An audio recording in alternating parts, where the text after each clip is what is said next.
Greetings. My name is Kamche Menza. Good afternoon. As members of the Senate convene for this plenary sitting this afternoon, two bills are lined up for consideration or taken through first reading this afternoon. The county government's revenue raising process, a bill originating from the National Assembly, and a bill that is sponsored by the Senate Majority Leader, Honorable Aaron Cheriot, is a bill that is lined up for first reading or coming up for first reading at the Senate floor this afternoon. This is a bill that seeks to provide for the process to be followed by county governments in the exercise of their power to impose, vary, or waive taxes, fees, levies, and other charges, to establish the agency transitional committee. This is part of what the bill also seeks to do, to establish the interagency transitional committee. And in this process, and in this particular bill, it indicates that it seeks to provide for the process to be followed by the county governments in the exercise of the power or of their power to impose, vary, or waive taxes, fees, and levies. In this case, fees include parking fees, market fee, health facility fee, or a license fee charged or imposed as a necessary condition for using a public facility or conducting a business.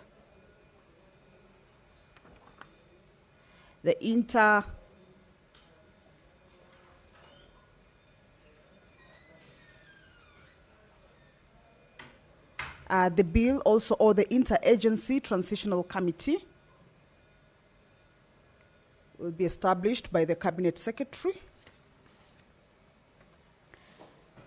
The tax means a compulsory payment that does not involve the use or derivation of direct benefits from services, regulation, or goods.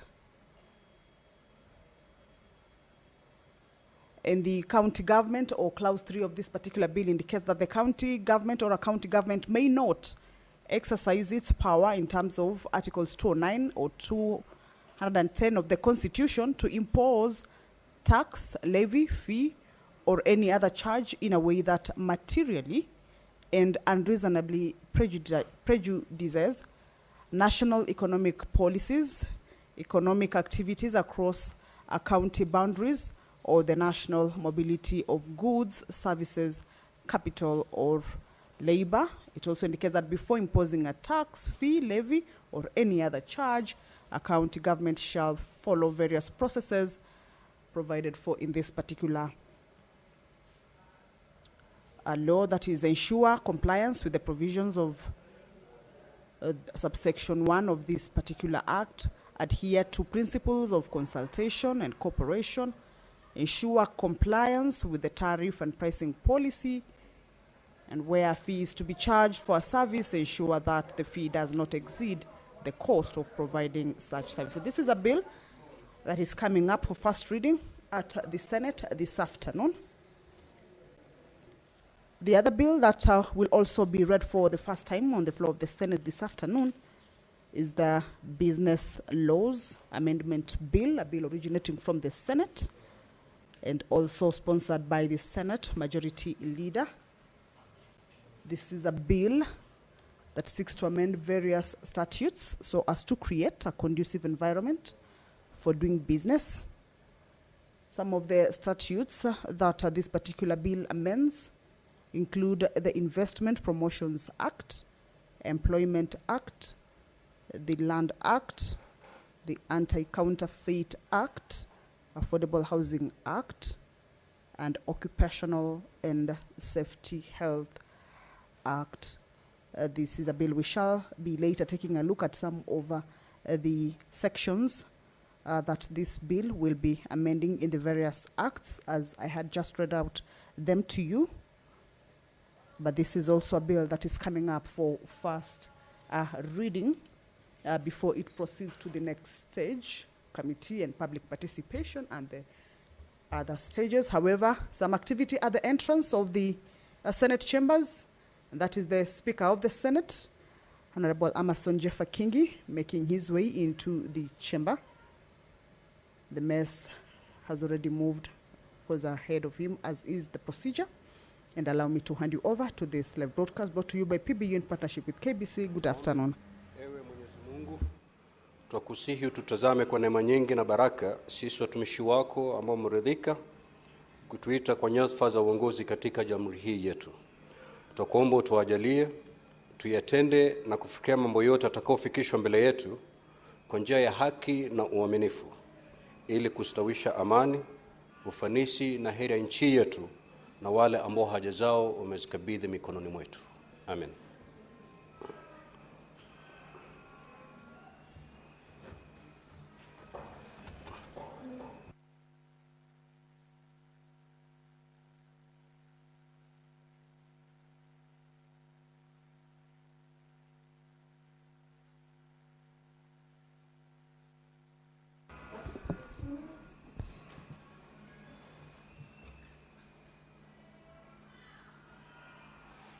Clerk, do we have quorum? Sergeant at Arms, can ring the quorum bell for 10 minutes.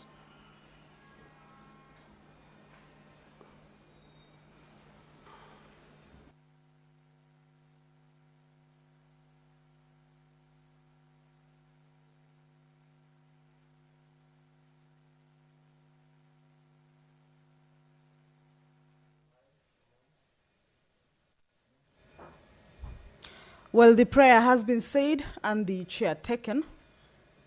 But as you can see on your screens, it is clear that the House has not attained the required quorum, that is at least 15 senators. And from the numbers of the senators inside the chambers that we can see right now, and as indicated by the Speaker, that quorum bell is for the members who may be within the precincts of Parliament to make their way into the chamber, at least to allow the House raise that particular quorum, at least 15 senators, and this is as provided for in the House Standing Order number 39 and 40, that at the commencement of House business, at least 15 senators.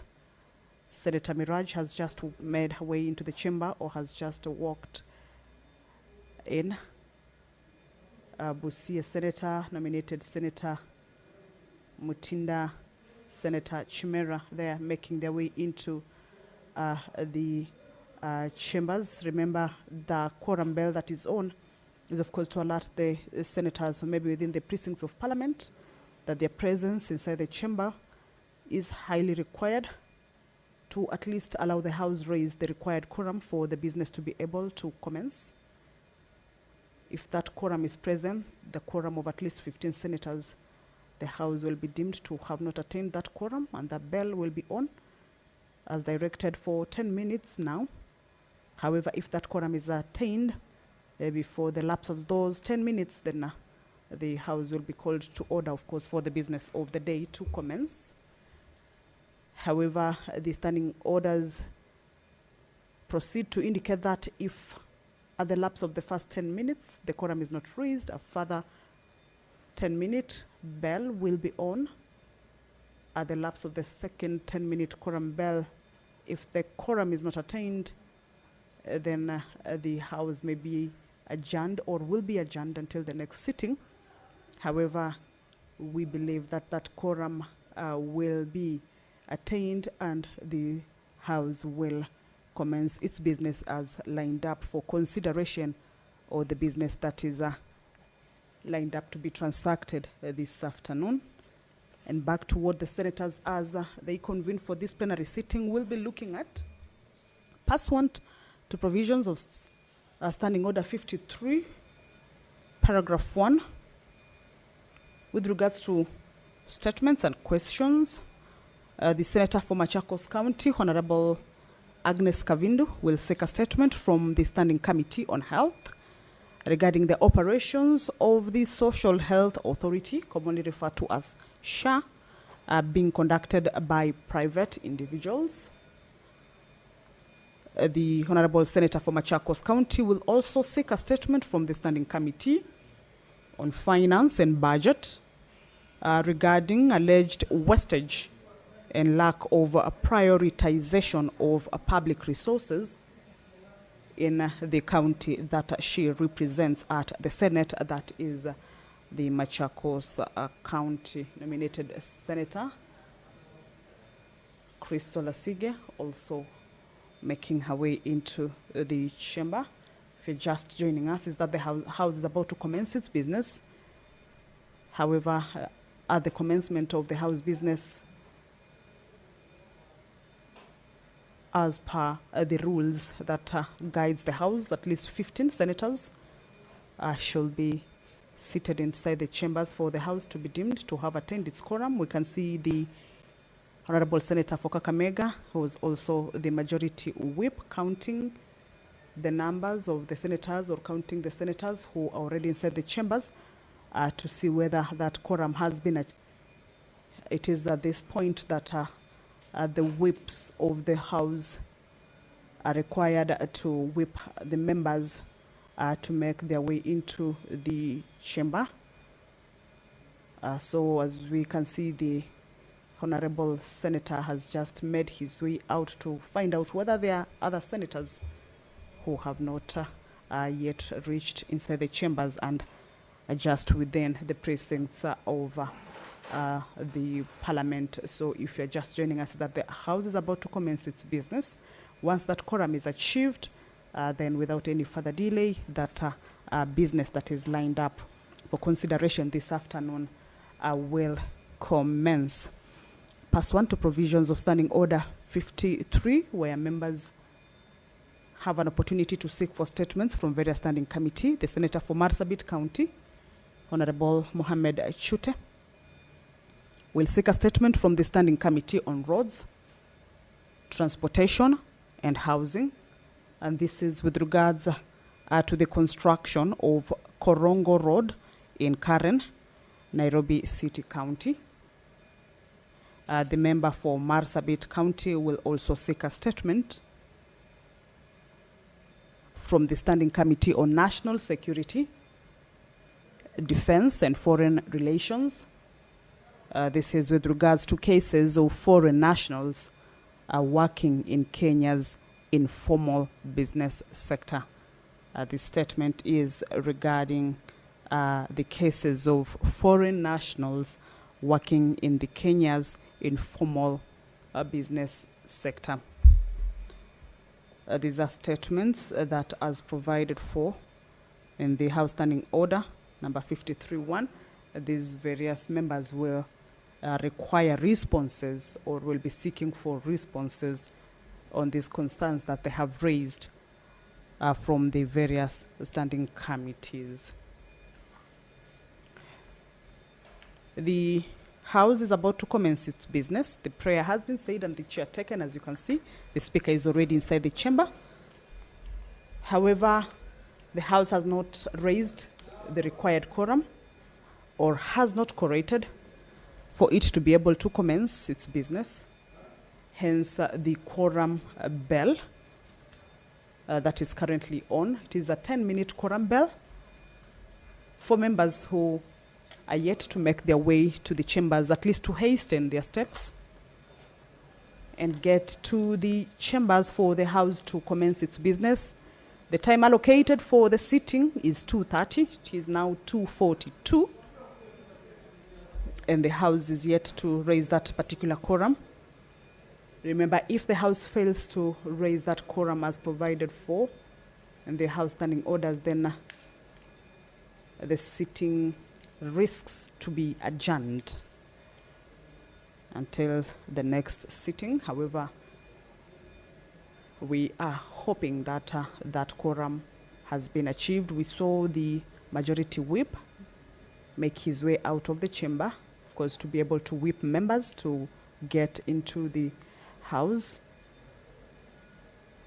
That quorum is very crucial for the House or for the commencement of House business. And that is why you see, if it has not been attained, then the business cannot commence. Once that quorum is achieved, of course, the Speaker will call the House to order for the business to commence. But until then, we shall wait to see what happens and take a look at the business that is to be transacted. Speaking of the quorum, there are bills that this afternoon the members are set to go into division on this particular bill. And of course, you understand that at the division stage, the House has to have a certain quorum. Narok Senator Honorable Leda Molekina made his way into the chamber. More members making their way into the chamber. Nominated Senator Veronica, Senator Githuku, Senator Edwin Sifuna already making their way. So I believe that the quorum will have been achieved. And I will be in no time handing this business back to the proceedings of the House.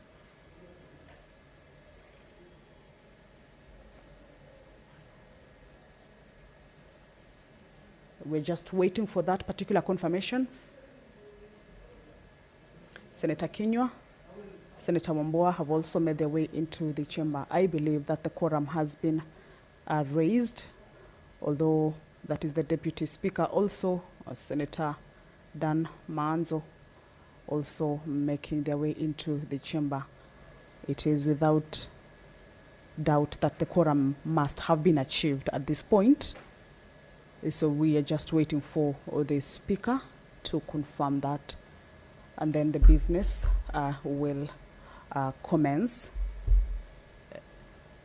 The bell has actually stopped, but we understand that the House has attained that quorum. Once the Speaker begins to address the House, then I will hand these proceedings back to you to follow up on it. Of course, we're expecting a few communications from the Speaker.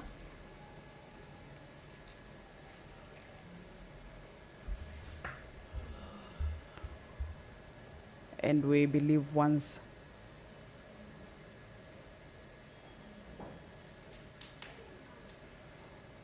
the quorum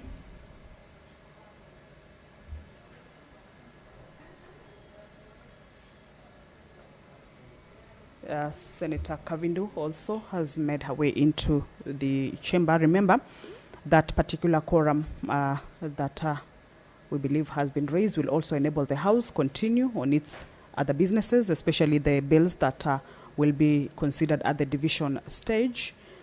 This is the Public Fundraising Appeals Bill. A bill originating from the Senate is part of the bill that will be considered at the division stage. This means that a debate on these particular bills were concluded.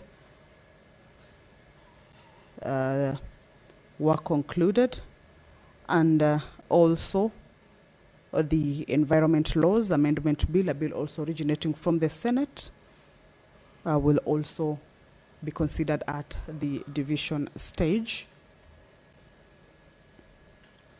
Another bill that is lined up for consideration at the division is the County Civic Education Bill, the Heritage and Museums Bill, the County Library Services Bill. These are 5 bills that the senators this afternoon, once they embark on these bills, will be considering them on the division stage for them to be able to proceed to the 3rd reading and the final stage. The House is about to commence its business. The Speaker, of course, as we can see, and a few members consulting on a number of issues, of course, regarding various businesses of the Senate. However, once everything is set, then the House will commence its business. Remember, the quorum bell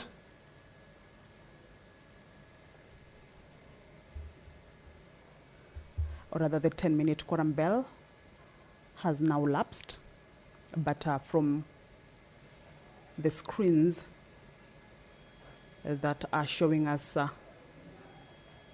the inside of the chamber is that we can see that at least members have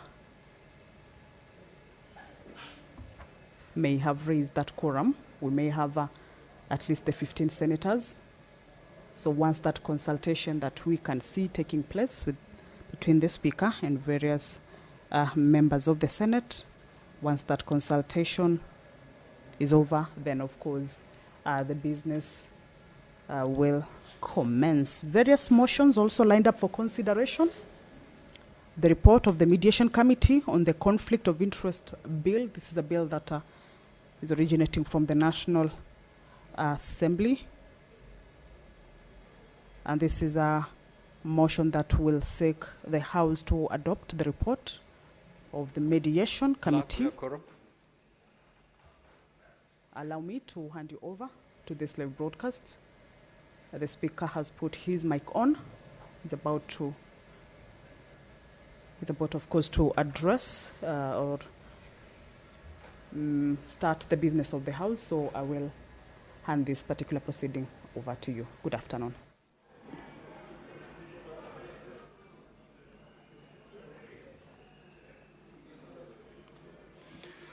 Clerk, you may proceed to call the first order. Order number 1, administration of oath. Order number 2, communication from the chair.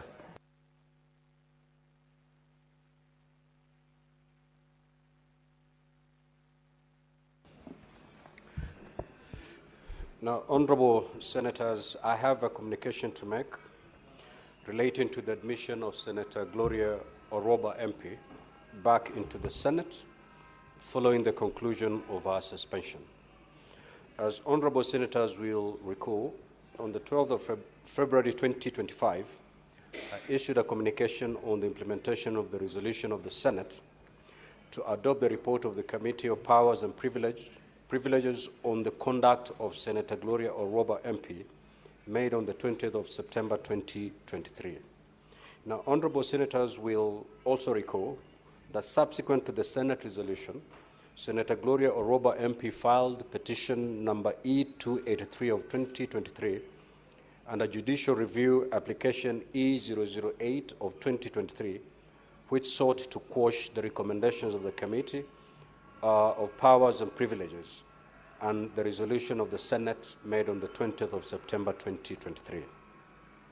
Honorable senators will also note that on the 28th of September 2023, the High Court at Machakos issued orders whose effect was to suspend implementation of the resolution of the Senate, Oroba MP, pending the hearing and determination of the matter. The High Court petition and judicial review application was subsequently merged by the court, had and determined on the 15th of January 2025.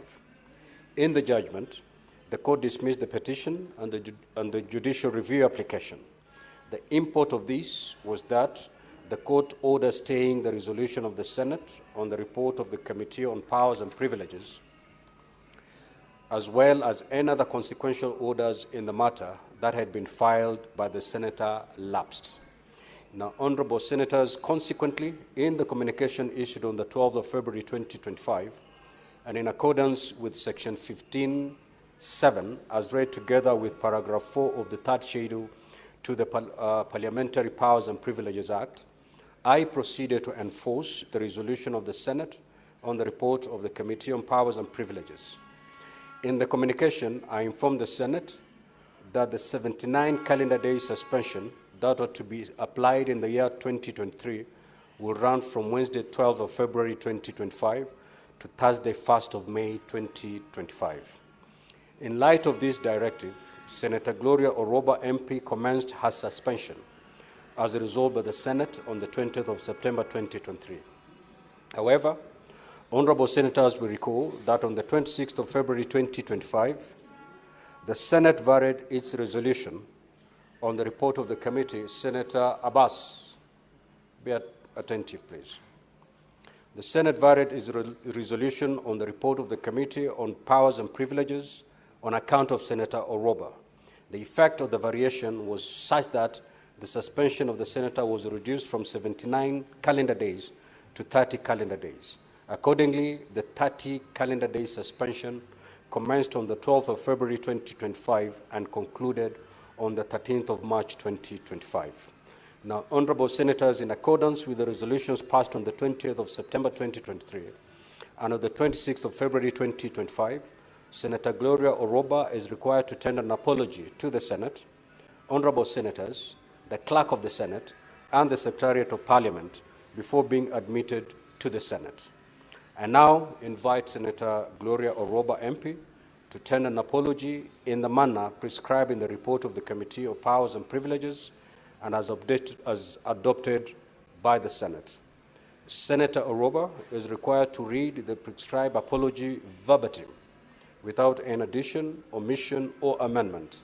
Additionally, the apology shall not be followed by any comment by the senator or another senator. Senator Gloria, you may now proceed to tender your apology as you stand at the bar. The other honorable senators may walk in and take their seats.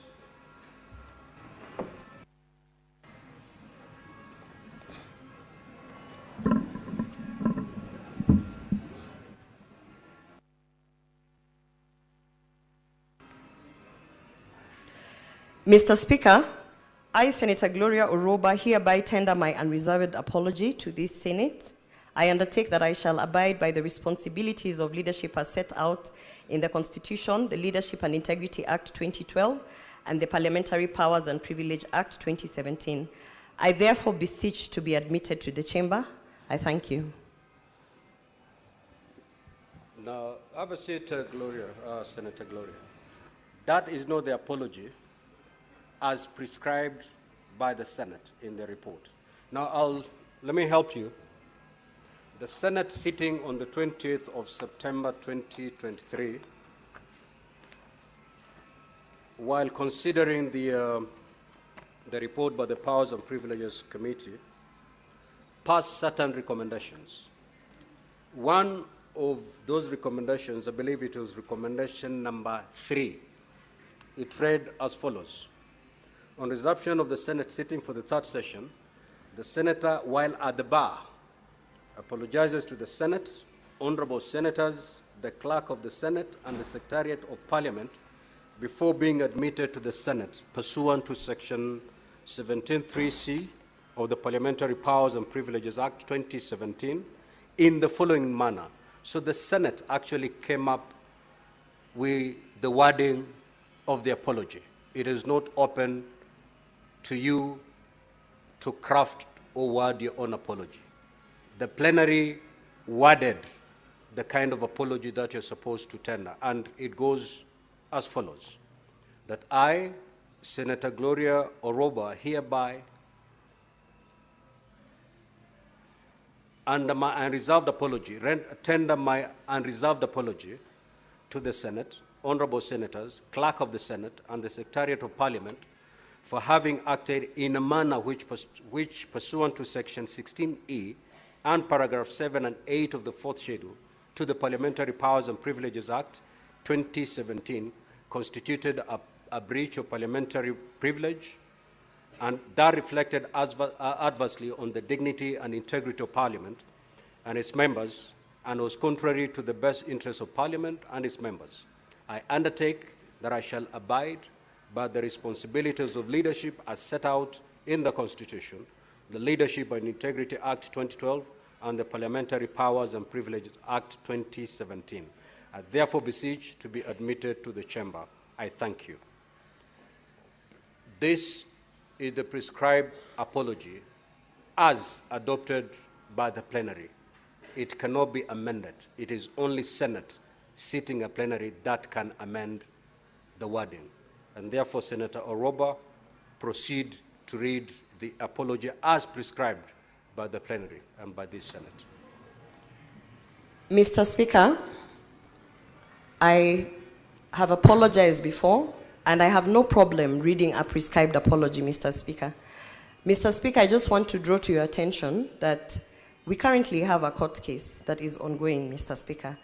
And I have been advised, Mr. Speaker, that the prescribed apology in the wording that it has been put, Mr. Speaker, I've been advised that it is self-incriminating and it undermines my right to a fair process with the current court proceeding that is there. Mr. Speaker, I have no problem apologizing to the House. I've apologized to the House.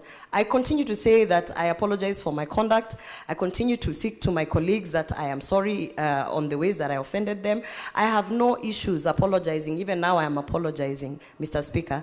And I brought this to your attention prior to this sitting, that there is a sentence there that actually is self-incrimination and that can be used against me in an ongoing court process. And because of this, Mr. Speaker, I had kindly requested to give the apology as I have read it, and even to further tell my colleagues and to this House that I continue to be sorry for the conduct that they perceived to be unbecoming. Mr. Speaker, I don't know how else to appeal, because as I stand here, Mr. Speaker, I have sat out my suspension without pay. I have suffered the consequences of reporting issues, Mr. Speaker, and I continue to suffer those consequences.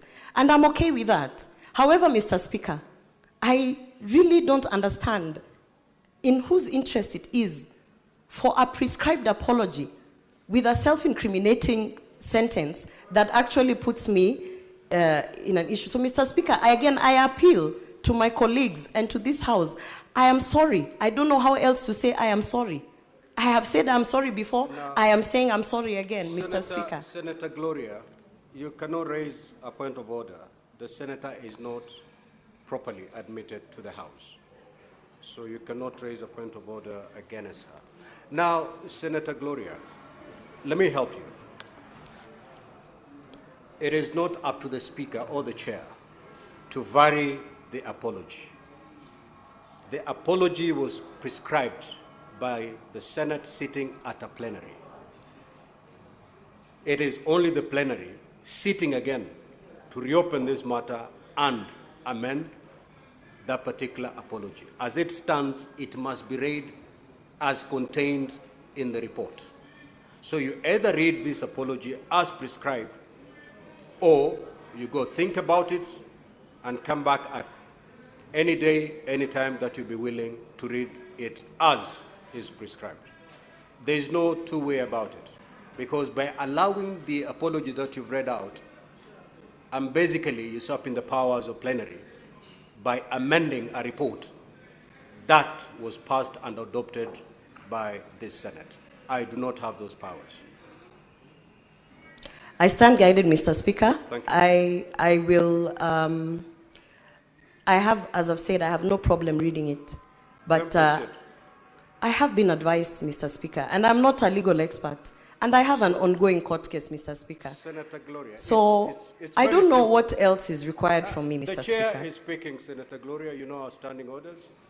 I have told you that there's only two ways. There are only two ways.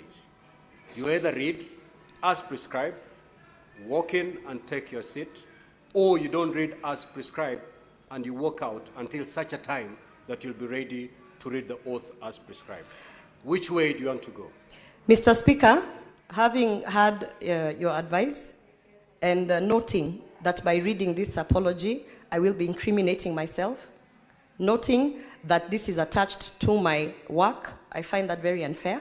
Mr. Speaker, I stand by my dignity and I stand by where I am, and I have no option. Where you have left me, I have no option but to walk away from my duties, because I cannot read an incriminating statement on a matter that has not been investigated. And Mr. Speaker, as it stands, I want to say that this being the last statement that I make, I continue to stand by my statements, and I want to say that it is truly unfair that an incriminating statement is being put in an apology so that I can tie myself down to something that has not been investigated, not by Parliamentary Service Commission, not by this House, not by an independent one. So therefore, Mr. Speaker, I have no option but to actually walk away from chambers as you have directed, Mr. Speaker. And having said that, I would also want to inform this House that it is happening to me now, but it is going to happen to you in the future. Because I am not fighting anyone. I am actually saying I reported a case, it has not been investigated, and the powers that be are actually influencing a process so that I can incriminate myself and therefore perjure myself in a court case that is ongoing. I find this very unfair, and this being the upper house, Mr. Speaker, I want to say that I'm disappointed, and I want to say that I am not going to trade a salary for something that has not been investigated.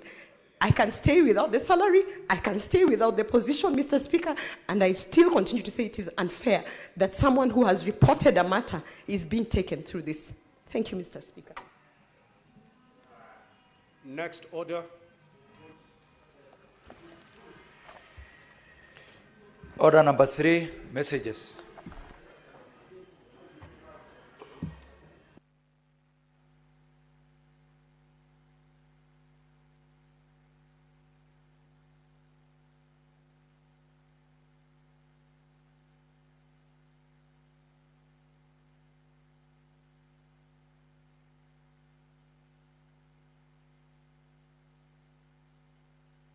Next order, clerk.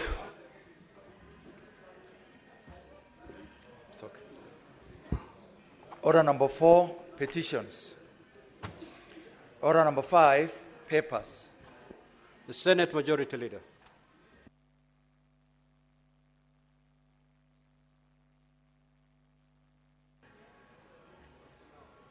Mr. Speaker, sir, I beg to lay the following papers on the table of this Senate today, the 18th of March 2025, being 1, the Social Health Insurance Amendment Regulations, LECO Notice number 55 of 2025, 2, the Social Health Insurance Tariffs for Health Services, Regulations, Legal Notice number 56 of 2025, and finally, report of the Office of the Control of Budget on the National Government Budget Implementation Review for the first 6 months of the financial year 2024-2025. I thank you. Next order. Order number 6, notices of motion. Order number 7, questions and statements. Statements pursuant to Standing Order 53-1. The Honorable Senator for Machakos County, Senator Kavindu. Thank you, Mr. Speaker, for this opportunity to be able to read the statements. I have 2. One statement, request for an operation of the Social Health Authority, SHA, conducted by private individuals. Mr. Speaker, sir, I rise pursuant to Standing Order 53-1 to seek a statement from the Committee on Health regarding the operations of Social Authority, Health Authority, SHA, being conducted by private individuals. In the statement, the committee should, 1, explain the reasons why Kenyans' health data is being held in private individuals and whether the tendering process of the Health Care Insurance Fund dignitization system under the Social Health Authority SHA was transparently conducted,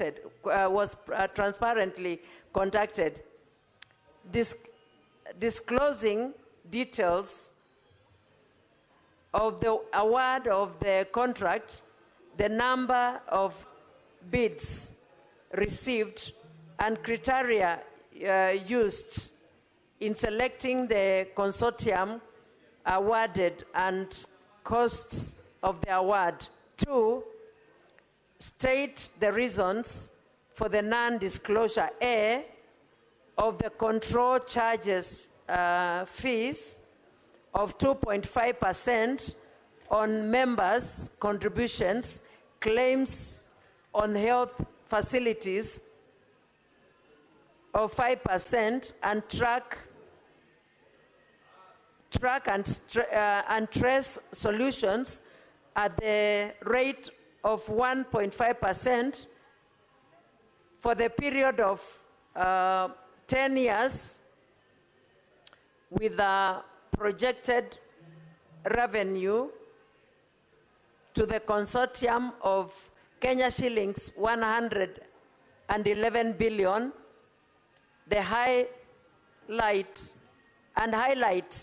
where the contract signed between the government and the consortium bars the government on any other person from employing alternative systems.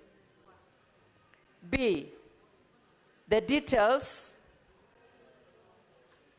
of the signatories of the account and the contract agreement explaining why is transfers of funds. Mr. Speaker, I can't concentrate on my, because of this meeting here. Senators, may the good senator be heard in silence. Thank you, Mr. Speaker. I'll repeat A and B. Of the control charges of 2.5 on members' contributions, claim on health facilities of 5%, and track and trace solutions at a rate of 1.5% for a period of 10 years with the projected revenue of the consortium of 111 billion, and highlight why the contract signed between the government and the consortium bars the government or any other person from employing alternative system. B, of the details of the signatories of the account in the contract agreement explaining why there is transfer of funds to the escrow account on a daily, weekly basis.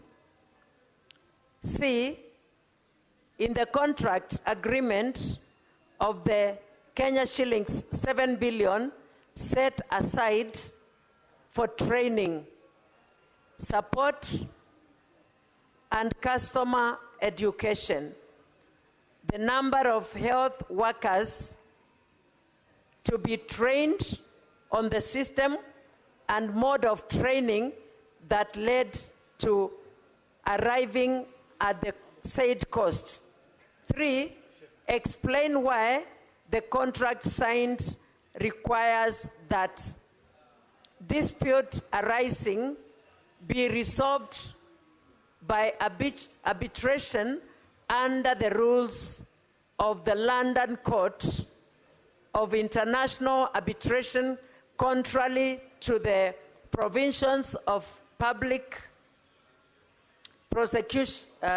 Procurement Administrative Reviews Board, PPARB, and the Public Procurement and Disposal Act. And 4, provide reasons for the non-accessibility by the Controller of Budget to the Social Health Authority SHA funds and its operations outside the consolidated fund. Senator Agnes Kavindu Mudhama, Senator Machakos County. I have another statement, Mr. Speaker, so I'll read. The statement request on lack of prioritization and wastage of public resources in Machakos County. Mr. Speaker, sir, I rise pursuant to Standing Order 53-1 to seek a statement from the Standing Committee of Finance and Budget regarding the lack of prioritization and wastage of public resources in Machakos County. Mr. Speaker, sir, the Office of the Controller of Budget in the report on the county government's budget implementation reviews for the first half of the financial year 2024-2025 reported disturbing and disputant expenditure of the whoing Kenya shillings 372.91 million in domestic and foreign travels by the Machakos County government officials. In the statement, the committee should address the following. 1, provide details on all domestic foreign travels projected and undertaken by the Machakos County government officials for the financial year 2022-2023 and 2023-2024 and 2024-2025, the criteria used in prioritizing the travels budgetary allocation and the costs benefits analysis for each of the travels. 2, explain whether there was transparency and accountability in the budgetary allocation and expenditure in accordance with the principles of public finance management. 3, state the mechanism in place for monitor and report on instances of wastage or misuse of public resources and the channels available for the criticizing of reports concerns about spending and spending of government resources by public officers. 4, clarify whether investigations have been conducted and to identify instances of financial mismanagement of misuse of public resources within the Department of Machakos County and the remedial measures in place. And 5, explain the various strategies the county government of Machakos has put in place to enhance oversight mechanism and strengthen institutional capacity to safeguard public funds and resources. Senator Agnes Kavindu Mudhama, Senator Machakos County. Thank you, Mr. Speaker. Senator Mohammed Chute.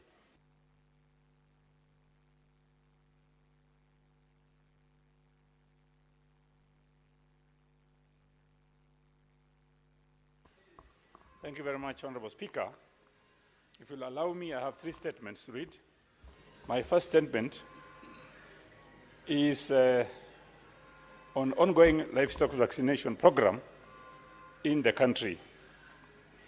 Mr. Speaker, sir, I rise pursuant to Standing Order 53-1 to seek a statement from the Standing Committee on Agriculture, Livestock and Fisheries regarding the ongoing livestock vaccination program in the country. In the statement, the committee should, 1, inform the Senate on the specific diseases that the current livestock vaccination program is targeting for prevention and control, giving details on when the livestock vaccination program was officially launched, including the program's objective and the expected outcome.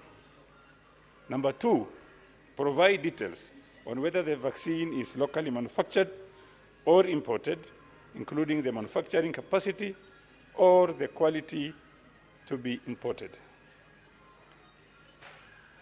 Number 3, furnish the Senate with details on the funding for the vaccination program particularly where the funds are sourced from and whether they are included in the current national budget or whether additional allocations have been made for the program. And finally, 4, submit a timeline outlining how long it will take to vaccinate the 22 million head of cattle earmarked for the program and the measures in place to ensure the timely completion of this process. Second statement is on foreign nationals working in Kenya informal business sector. Mr. Speaker, sir, I rise pursuant to Standing Order 53.1 to seek a statement from the Standing Committee on National Security, Defense and Foreign Relations regarding foreign nationals working in Kenya informal business sector. Mr. Speaker, sir, there is an increase in the number of foreign nationals working in Kenya informally. These individuals are engaged in activities such as barbering, salon work, hawking, and other small-scale enterprises, raising concern about their legal status and the impact on employment opportunities for the locals. In the statement, the committee should address the following. 1, explain the sudden proliferation of foreign nationals engaging in informal business activities in Kenya and whether these aliens, this aligns with existing labor and immigration policies.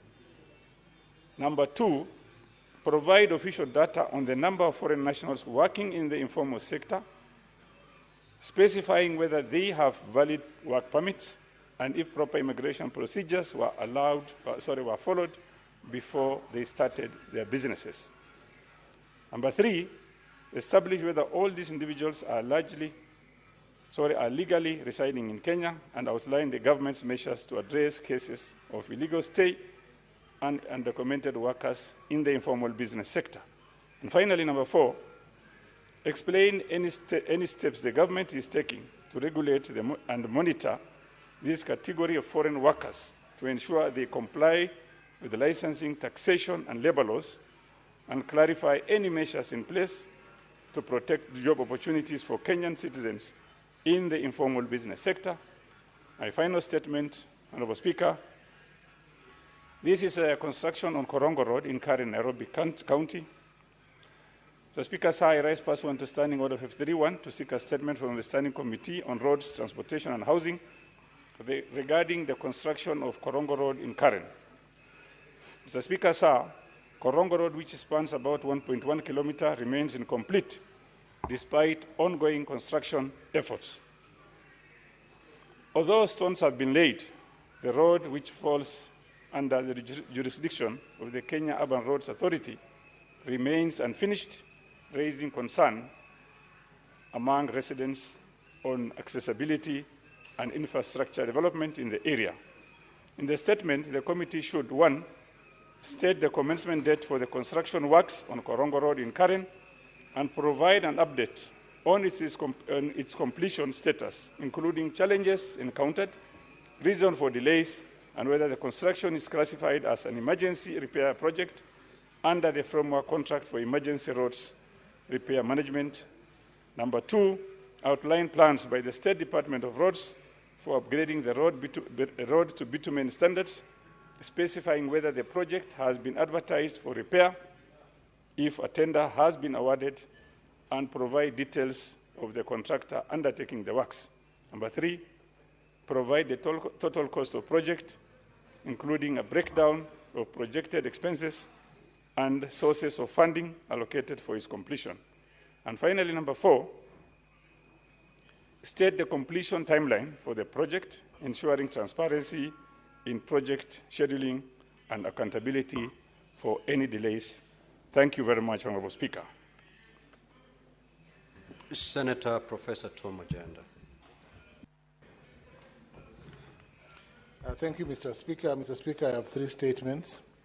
The first statement is on the revitalization of the port of Kisumu.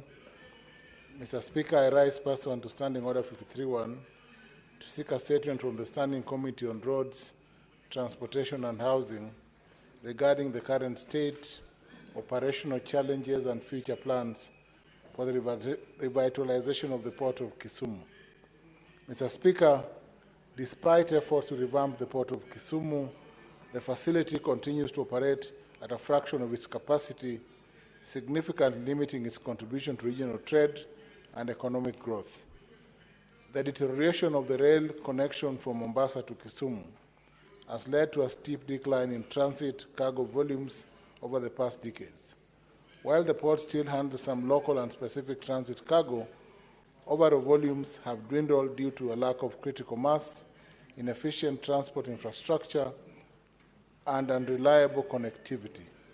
Additionally, Mr. Speaker, Lake Victoria ports have roll-on, roll-off ramps, and all break bulk cargo is handled manually, further slowing operation. In the statement, Mr. Speaker, the committee should address, 1, provide an update on the Port of Kisumu's current operational capacity, including the annual cargo throughput, transit cargo volumes, and the utilization of available infrastructure. 2, explain the measures being taken to restore and modernize the rail connection between Mombasa and Kisumu to enhance cargo transportation and revive trade efficiency, and clarify whether there are plans to invest in alternative transport systems, including road, rail, and lake transport connectivity, to make Kisumu a competitive logistic hub. 3, outline the government's strategic plan to upgrade the port's infrastructure, including cargo handling facilities, automation, and integration of modern logistic relations.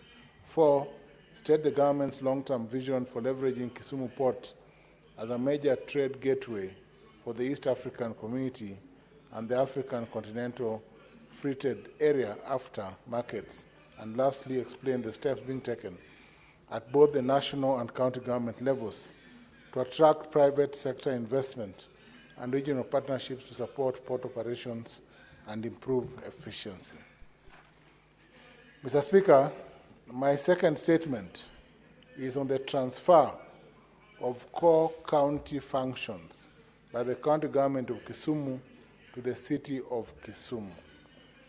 I rise pursuant to Standing Order 53-1 to seek a statement from the Standing Committee on Devolution and Intergovernmental Relations regarding the transfer of core county functions by the county government of Kisumu to the city of Kisumu, as published by the county government in the Standard newspaper of 20th January 2025. Mr. Speaker, the transfer of specified functions raises grave constitutional and governance concerns, since there is no legal provision that allows a county government to transfer its functions to a municipality or city. The law only provides for delegation of such functions. The transfer of the functions also negatively impacts service delivery to other areas of Kisumu County outside Kisumu City and potentially marginalizes these areas in the development agenda. In the statement, Mr. Speaker, the committee should address the following: the legal basis for the transfer of core county functions by the county government of Kisumu to the city of Kisumu, as published by the county government in the Standard newspaper of 20th January 2025. 2, rationalize the transfer of functions, also stating whether public participation was conducted in accordance with Articles 10 and 174 of the Constitution. 3, the implications of the transfer of function, including its effects on, Mr. Speaker, A, operations of the county government in view of the fact that its key functions have been transferred. B, equitable development of both Kisumu City and other urban and rural areas within the Kisumu County. C, revenue collections among county functions. And D, financial oversight, particularly how the Senate ensures transparency and accountability in the management of public resources allocated for the transferred functions. The fate of county staff previously engaged in undertaking the transferred functions, stating the measures that have been taken by being put in place to safeguard their livelihoods. Mr. Speaker, the last statement is on the state of rice farming in Kisumu County. Mr. Speaker, I rise pursuant to Standing Order 53-1 to seek a statement from the Standing Committee on Agriculture, Livestock and Fisheries regarding the state of rice farming in Kisumu County and the interventions by the Japan International Cooperation Agency, JICA, and the government of Kenya, GOK, to support the sector. In the statement, the committee should, 1, provide a status update on the progress of the Ahero Irrigation Scheme rehabilitation project, detailing the scope of works, project timelines, and the utilization of the Kenya shillings 3 billion funding from JICA. 2, outline the objectives and achievements and challenges of the rice-based and market-oriented agriculture promotion project in Kisumu County, explaining the measures in place to address key issues affecting rice farmers, such as post-harvest losses, limited market access, and vulnerability to climate-related disasters like floods, while also highlighting any interventions aimed at improving productivity and resilience. 3, state the current rice production levels in Kisumu County, including the average yield per acre and the number of farmers benefiting from JICA and the government of Kenya interventions, and provide details on any planned initiatives by JICA and GOK to further improve rice farming, enhance food security, and ensure long-term sustainability in the sector. And lastly, Mr. Speaker, indicate the initiatives undertaken by the government of Kenya, of the county government of Kisumu, to expand and modernize the Ahero and Rai irrigation schemes, to increase rice production, providing details on planned infrastructure improvements, technological advancements, and timelines for implementation to ensure enhanced efficiency and productivity in rice farming. Thank you, Mr. Speaker. Thank you. Honorable Senators, before I allow comments on the requested statements, allow me to make the following communication. I would like to acknowledge the presence in the public gallery this afternoon, visiting students and teachers from Elite Friends Boys School, Kajiado County. The delegation comprises of 33 students and 3 teachers who are undertaking a study tour to the Senate. On behalf of the Senate, on my own behalf, I extend a warm welcome to the delegation and wish them all the very best during their visit. Again, I would like to acknowledge the presence in the public gallery this afternoon of visiting students and teachers from Chiboney Girls High School, Bomet County. The delegation comprises of 97 students and 6 teachers who are undertaking a study tour to the Senate. On behalf of the Senate, on my own behalf, I extend a warm welcome to the delegation and wish them the very best during their visit. I will allow the Senator for Kajiado County to extend a word of welcome to the delegation from Kajiado County, and also the Majority Whip to extend a word of welcome to the delegation from Bomet County, each to take not more than a minute. Thank you, Honorable Speaker, but I don't know, I've not really got the school. Which school is this? Honorable Speaker. Okay, thank you very much. Let me take this opportunity also to join you, Honorable Speaker, to congratulate and thank the school, the students, and the teachers from Kajiado. This is Senator Seki, Senator for Kajiado. I really want to appreciate you and thank you for finding time to be here today to join us together as Senate and as Parliament to learn more about Parliament, particularly the Senate, now that we are still on. The other House of National Assembly are on recess. And I want to thank you so much and welcome you to the Senate as you continue to learn. I want to thank you so much, and as you go back home, you greet the parents and the teachers and the rest of the students, because I know you'll really learn a lot from the debate and what we have been talking all along, especially when you've now learned from the first message of the Speaker as he's opened this House. Thank you very much, Honorable Speaker, and I thank you.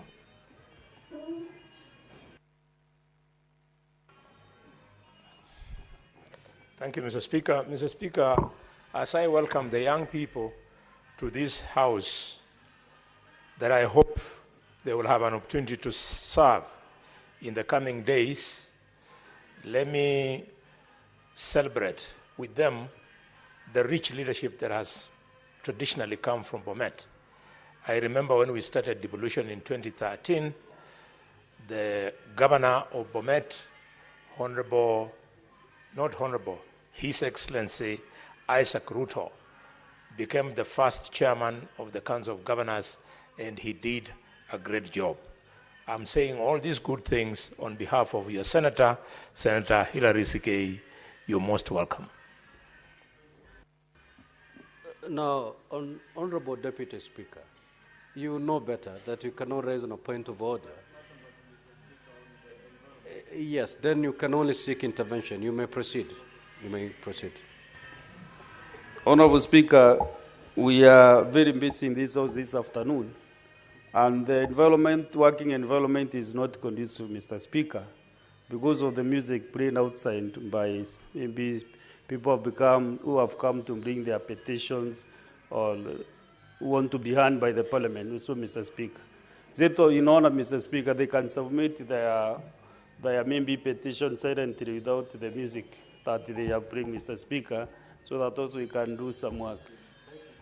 And is it intentional music that they are playing, Mr. Speaker, or maybe if you can do the sergeant of terms, they can be asked to submit their petition silently to the clerk's office, and then they will be handed, Mr. Speaker. Honorable Deputy Speaker, indeed that singing and petitioning has been ongoing for the last maybe 5 hours. Because when we sat as a panel, that music was still on. When we sat at the Senate Business Committee, that music was still on. It is still on. Now, whatever is the grievance, I think the leadership should be able to go listen to them, pick whatever memorandum that is to be picked, and thereafter ask them to retreat as Parliament looks into their grievances. I think thereafter is when we can invoke the powers of the sergeant at arms to disperse them. I think it's good to give them an ear before we tell them to disperse. So in this regard, allow me to nominate 2 of our senators to go engage them and come back to report to the House. Otherwise, we will not be able to transact any business in this House. The noise out there is certainly disruptive of the proceedings, but again, we cannot just wish it away. The only thing we can do is to give the petitioners an ear and then ask them to kindly retreat as we look into their grievances. I will nominate Senator Boni Halwale, the Minority Whip, Senator Sifuna, and the Deputy Speaker, the 3 of you, to proceed to give them an ear, report to the House, see if we can find some peace. Yes, seek your clarification. Mr. Speaker, I had the opportunity of last week to discharge the duties that you are giving me now. And Mr. Speaker, it must be understood that those are workers of the universal health care who happen to share the same professional background with me, albeit at different levels. It would look a bit dishonest that having promised them action last week, I go back to do the same. Unless, Mr. Speaker, you are asking me to go and request them to go and play the Kasongo song at the State House. If they are looking for the president who they call Kasongo, he's not in the Senate. He's at State House, Mr. Speaker. So, Mr. Speaker, this is a matter. So are you disqualifying? I beg that I be disqualified. So the Deputy Speaker and the Senator for Nairobi, just go give an ear to these wonderful Kenyans and ask them kindly to retreat as we look into their grievances.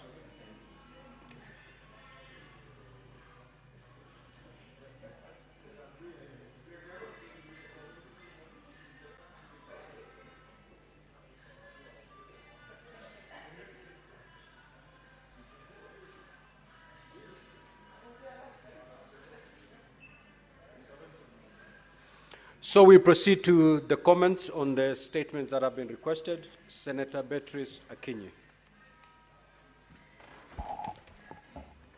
Honorable Speaker, I thank you for granting me the opportunity to comment on the statements, and I want to add my voice to the comment by the Senator for Kisumu on the transfer of core county functions by the county government of Kisumu to the city of Kisumu. Honorable Speaker, the county government, the Urban Areas and Cities Act envisaged a situation where urban areas would be classified into either a city, a municipality, a town, or a market, Honorable Speaker. And I've seen the concerns raised by Senator Ojienda on transferring these functions. But Honorable Speaker, the spirit of that, the Urban Areas and Cities Act, required that the urban areas would run with efficiency and effectiveness, have a business-like running, and the urban areas would be able to sustain themselves, Honorable Speaker. The urban areas management would only ensure that this happens if they are performing certain functions, Honorable Speaker. Some of these functions are not limited to urban-specific services like provision of water, management of fire stations in the towns, the management of sewerage systems to be specifically manage both waste, liquid and solid waste services, Honorable Speaker. The municipalities and cities should be able to ensure that the urban areas have street lights, the urban areas are able to build access roads within the cities. And Honorable Speaker, this can only be possible if they are managing certain budgets that are consistent with those services, Honorable Speaker. So, Honorable Speaker, I do not know to what extent these services have been transferred, but Honorable Speaker, the cities or the urban areas have even a management system where they have boards that are running these cities, and those boards are structured in a way in which they have a chair, they have board members, they have a CEO that is running the city, referred to as the city manager. Honorable Speaker, it means that these boards have to run a system. They have to run services within the cities. Honorable Speaker, this would ensure that the cities are managed well, that they are able to service the city dwellers as consistent with their establishment. And so, Honorable Speaker, they have to run budgets that are allocated to them as a different sector within the county government allocations, Honorable Speaker. Honorable Speaker, it means then that they must have functions which they are performing as boards, for which they are established and for which the people within the cities and the urban dwellers have expectations, Honorable Speaker. I therefore support the fact that they must have functions, they must have budgets to run these functions, and the cities and all the urban areas must run efficiently and effectively. I therefore want to say, Honorable Speaker, that there must be services that this city, the city management is performing.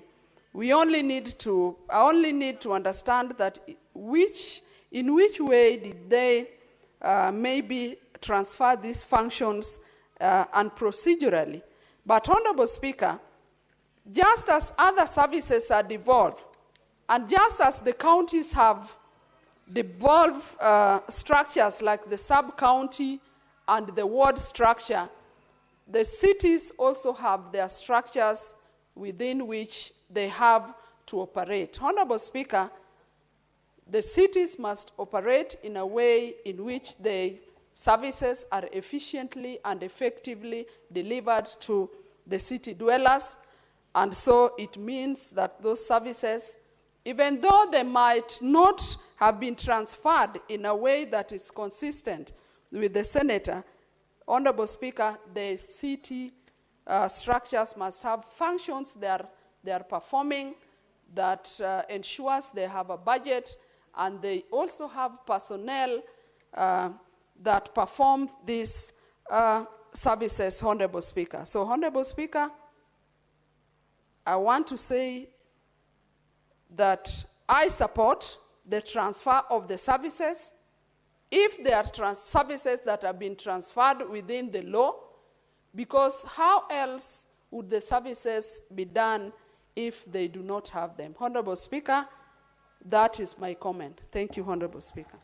Senator Mungatana. Asante Bwana Spika kwa kunipa nafasi hii. Na mimi nitoe maoni kuhusu chanjo za mifugo.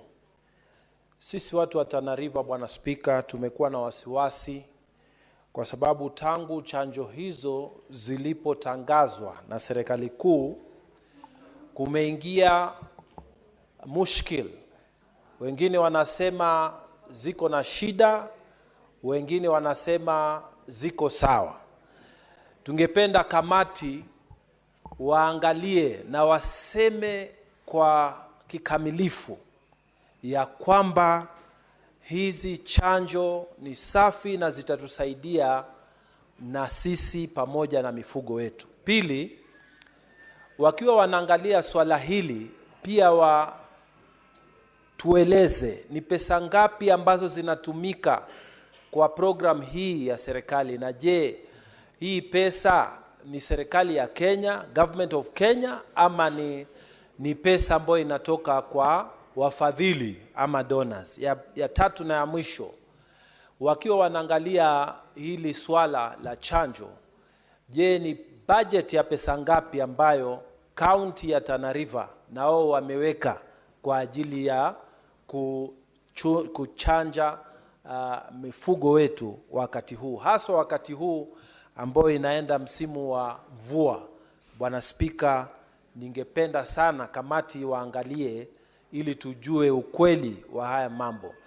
Watu wanataka kujua, Bwana Spika, ukweli kabisa, na ikiwezekana kamati iwaongeleshe wanasayansi wanaohusika na mambo haya, kwa sababu kuna siasa ambayo imeingizwa na wale ambao wanahusika na mambo ya mifugo wengine wameingia wasiwasi. Asante sana Bwana Spika. Senator Chimera.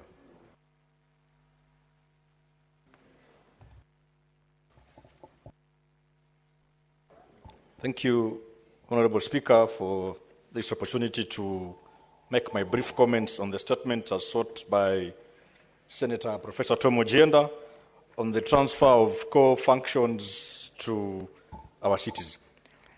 Mr. Speaker, there is a saying that says a law is valuable, not because it is law, but because there's a certain right in it, Mr. Speaker. Mr. Speaker, as a House, together with our counterpart at the National Assembly, Mr. Speaker, we passed into law what is now known as the Urban Areas and Cities Act, Mr. Speaker. And in that particular law, Mr. Speaker, there are certain salient provisions of the law that clearly confirm and speaks to the transfer of functions to our cities, Mr. Speaker, to what we call municipalities, Mr. Speaker. Mr. Speaker, as a member of the County Public Investments and Special Funds Committee, Mr. Speaker, we have recently been examining audit reports on the functions, management, and financial and audit probity of this one, Mr. Speaker. Mr. Speaker, to my shock, Mr. Speaker, even being a member of that committee, Mr. Speaker, you find most of these boards are not independent, Mr. Speaker. There has not been a complete transfer of functions from the county executives to these boards, Mr. Speaker.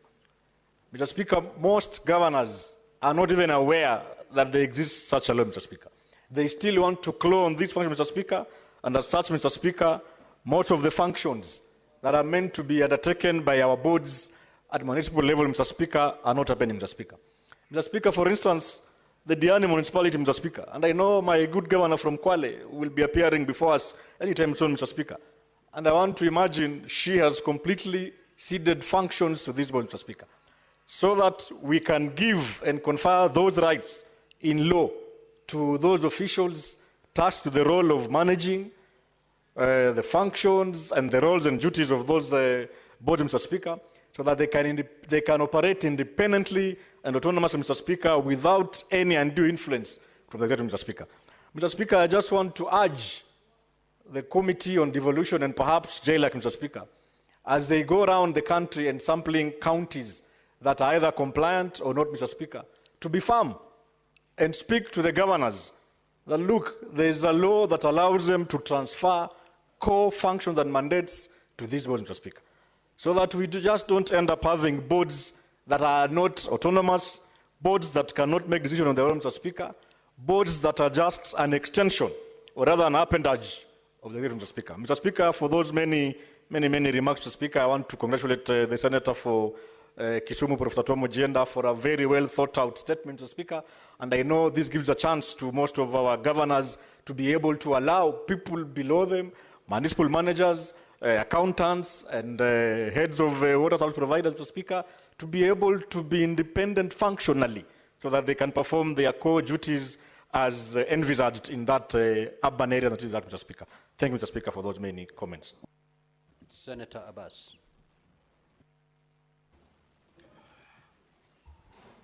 Thank you, Honorable Speaker.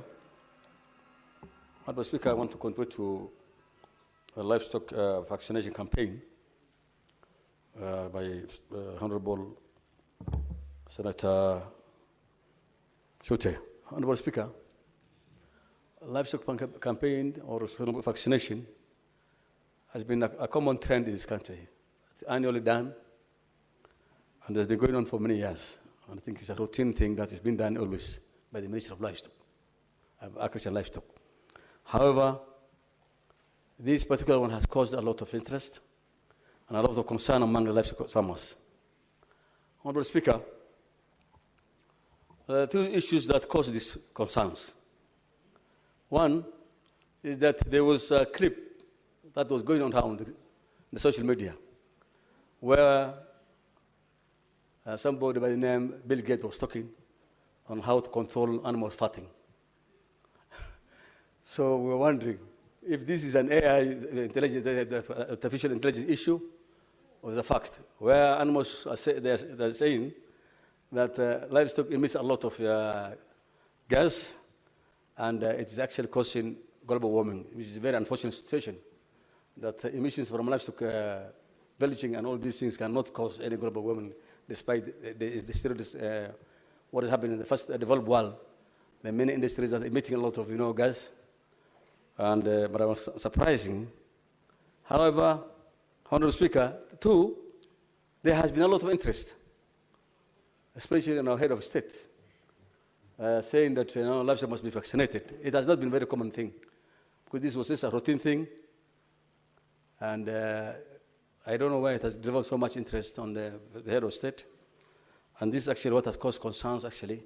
For farmers get worried, especially the issue of Bill Gates. That was going around. I don't know whether it's a true story, where it was an artificial intelligence issues. This I'm being told. Voices can be changed, and even your pictures everything can be changed. And therefore, one other thing, Honorable Speaker, for this doubt that has really caused, this thing has caused a lot of concerns. The livestock farmers are not now willing to bring the animals for vaccination. Most of them are resisting. And we might miss the routine vaccinations that has been going on for many years.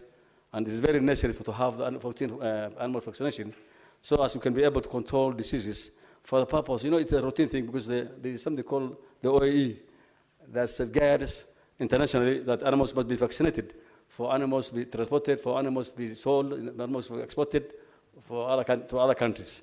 And therefore, This is actually, a statement has come timely that we need to get from Ministry of Livestock the right position of this vaccination campaign. Thank you, Mr. Speaker, and I support. Senator Seki. Thank you. Thank you very much, Honorable Speaker. I also want to support the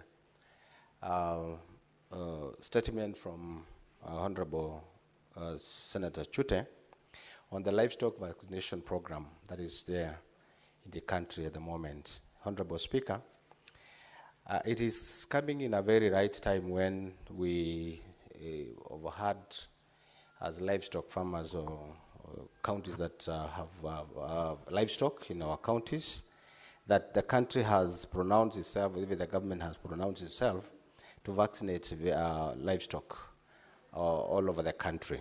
Honorable Speaker, this statement is specifically looking at the kind of diseases, or even want to know the kind of diseases or the type of disease that this vaccination will be carried or even will be done within the specific period. Honorable Speaker, we are yet to know what kind of vaccination is this, because as livestock farmers, we've not been told the kind of vaccination that the government is trying to vaccinate our cows and animals. And you know very well that, Honorable Speaker, farmers usually have a variety of vaccinations, and we usually have vaccinations according to the time to time. Honorable Speaker, this vaccination is something that we want to really to be clear and to be told as farmers. I know very well that the issue of budget has been requested in the statement, because we are yet to know what kind of a budget has been put in place to vaccinate animals. Yet we don't see in the national budget last year or even the year before. So we want to know exactly, this statement will tell us, or even the ministry will give farmers as to where are they getting the budget to vaccinate animals. Honorable Speaker, the other thing is that we really need to know and have a concern on the issue of government, national government taking or even usurping the functions of county governments without a proper consultation, because this is a fully devolved function to county governments. And as a Senate, we are here to protect the interest of counties. Honorable Speaker, the other thing that will be very interesting to see the statement will try to solve or even to bring is the issue of the approvals of national veterinary boards, if they have really approved this kind of a vaccination for our animals. Honorable Speaker, I also want to take an opportunity to add my voice also to the statement from Honorable Senator for Kisumu, Professor Ojienda. This statement talk about the functions, the transfer of functions to municipalities or even to cities. I want really to echo what the professor has said, but we are looking forward to see if the counties have devolved all the functions to the cities. But I think we need to have, or even to support the spirit of devolution by devolving more functions to the local, to the lowest level of counties. So I think if the county government has transferred functions to cities and municipalities within its county, I think that is the proper way on how it should be, because we are looking at the counties trying to usurp and get almost everything within themselves, and even not devolving the functions to the lowest level, so that the services reach to the local mwananchi. So thank you very much, Honorable Speaker. I support also. Yeah, Senator Fameru, what is your intervention? Honorable Speaker, thank you very much indeed. Honorable Speaker, a few minutes I'm going to disperse myself and the Senator representing Nairobi County to reason to our brothers and sisters, the Kenya Medical Practitioners, Pharmacists and Dentists Union. Mr. Speaker, we went there and we have received their petitions. One on the petition by Kenya Medical Practitioners, Pharmacists and Dentists Union on the non-compliance with the collective bargaining agreement and non-compliance of Social Health Authority, 2.7% deductions to one's public health insurance coverage. And another Honorable Speaker, a petition on unfair terms of service and in delay in absorption of all the 8,571 health workers under Universal Health Coverage USC contract. So, Honorable Speaker, we did what you sent us to do, and they have agreed that we look for a way forward, which I will request my what can I call him? My colleague, Senator for Nairobi, to give the way forward, because we have proposed something with them, so that also it can look like a serious House, Honorable Speaker. Yeah, thank you so much, Speaker. Thank you, Honorable Speaker. And first of all, I thank you for the confidence in both the Senator of Meru and myself to be able to execute that duty that you have sent on behalf of the House. Indeed, we have had a conversation with members of the Kenya Medical Practitioners and Dentists Union, and also UHC workers from across the country, Honorable Speaker. They were the guests who are making all that merry outside our gate. And as the Senator for Meru has said, Chair, these are not new matters.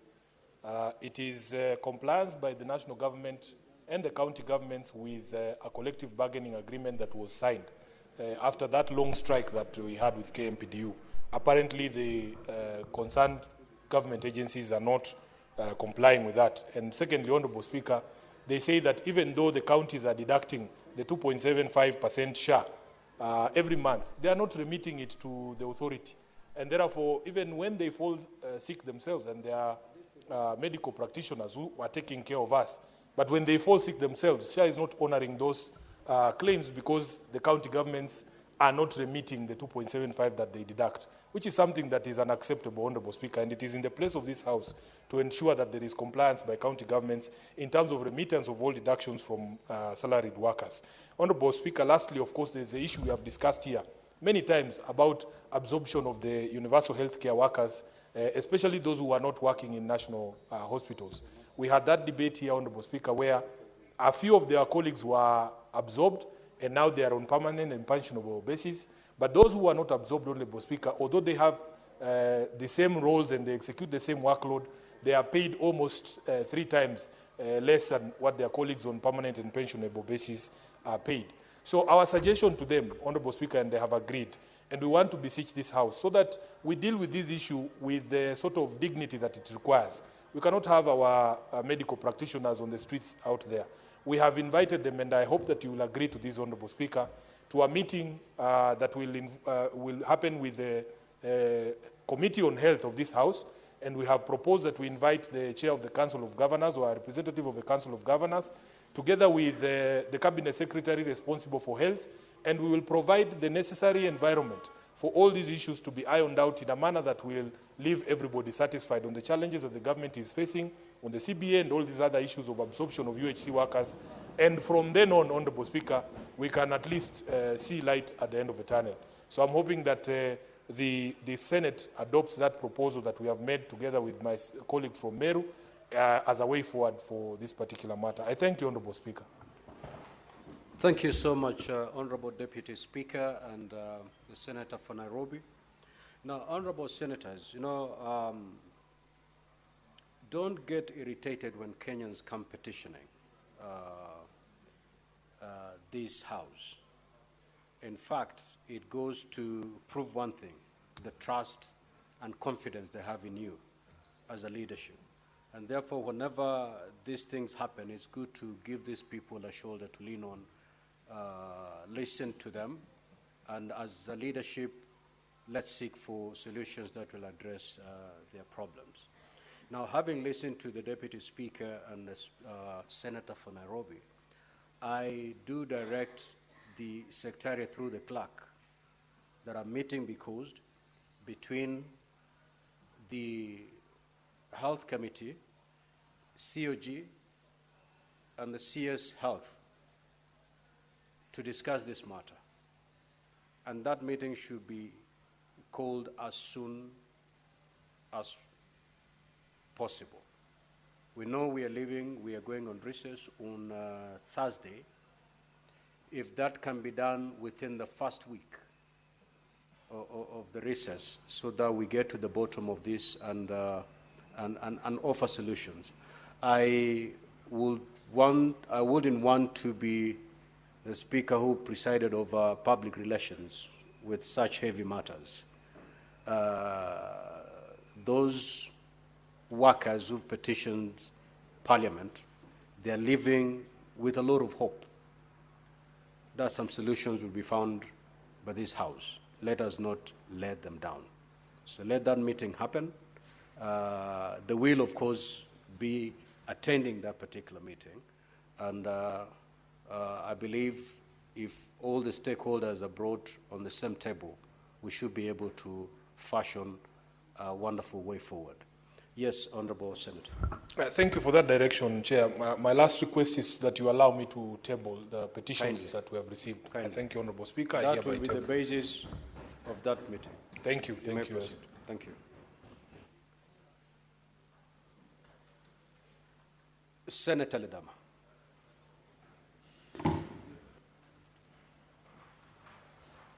Thank you, Mr. Speaker. Mr. Speaker, I rise to make some brief comments on the statement brought by the distinguished senator from Marsabit, the Honorable Mohamed Chute. Mr. Speaker, this issue of vaccines is something which is very dear to some of us. It is a big lesson that all of us must learn, that whenever you plan for anything, you must be able to get the buy-in of the professionals. There was a lot of hula-baloo, including even myself, saying clearly that my cows will not be vaccinated. You'll excuse my speech today because I have a small disability in my mouth, but I'll attempt to maybe put my message across. The issue of vaccine is something which is very, very important. And what we've learned during the entire exercise, although I can still stand here very strongly and say I never allowed my cows to be vaccinated, there was a huge disconnect between the DVS and the county government in regards to passing the information on the vaccines which were coming out, mostly which were FMD. Mr. Speaker, this House has been set up to defend devolution. And when you see that there's a function that is supposed to be carried out by the county government, but the national government is the one which is raising so much hula-baloos on it, then we in this House must be very, very careful so that we do not lose our functions, especially for our county governments.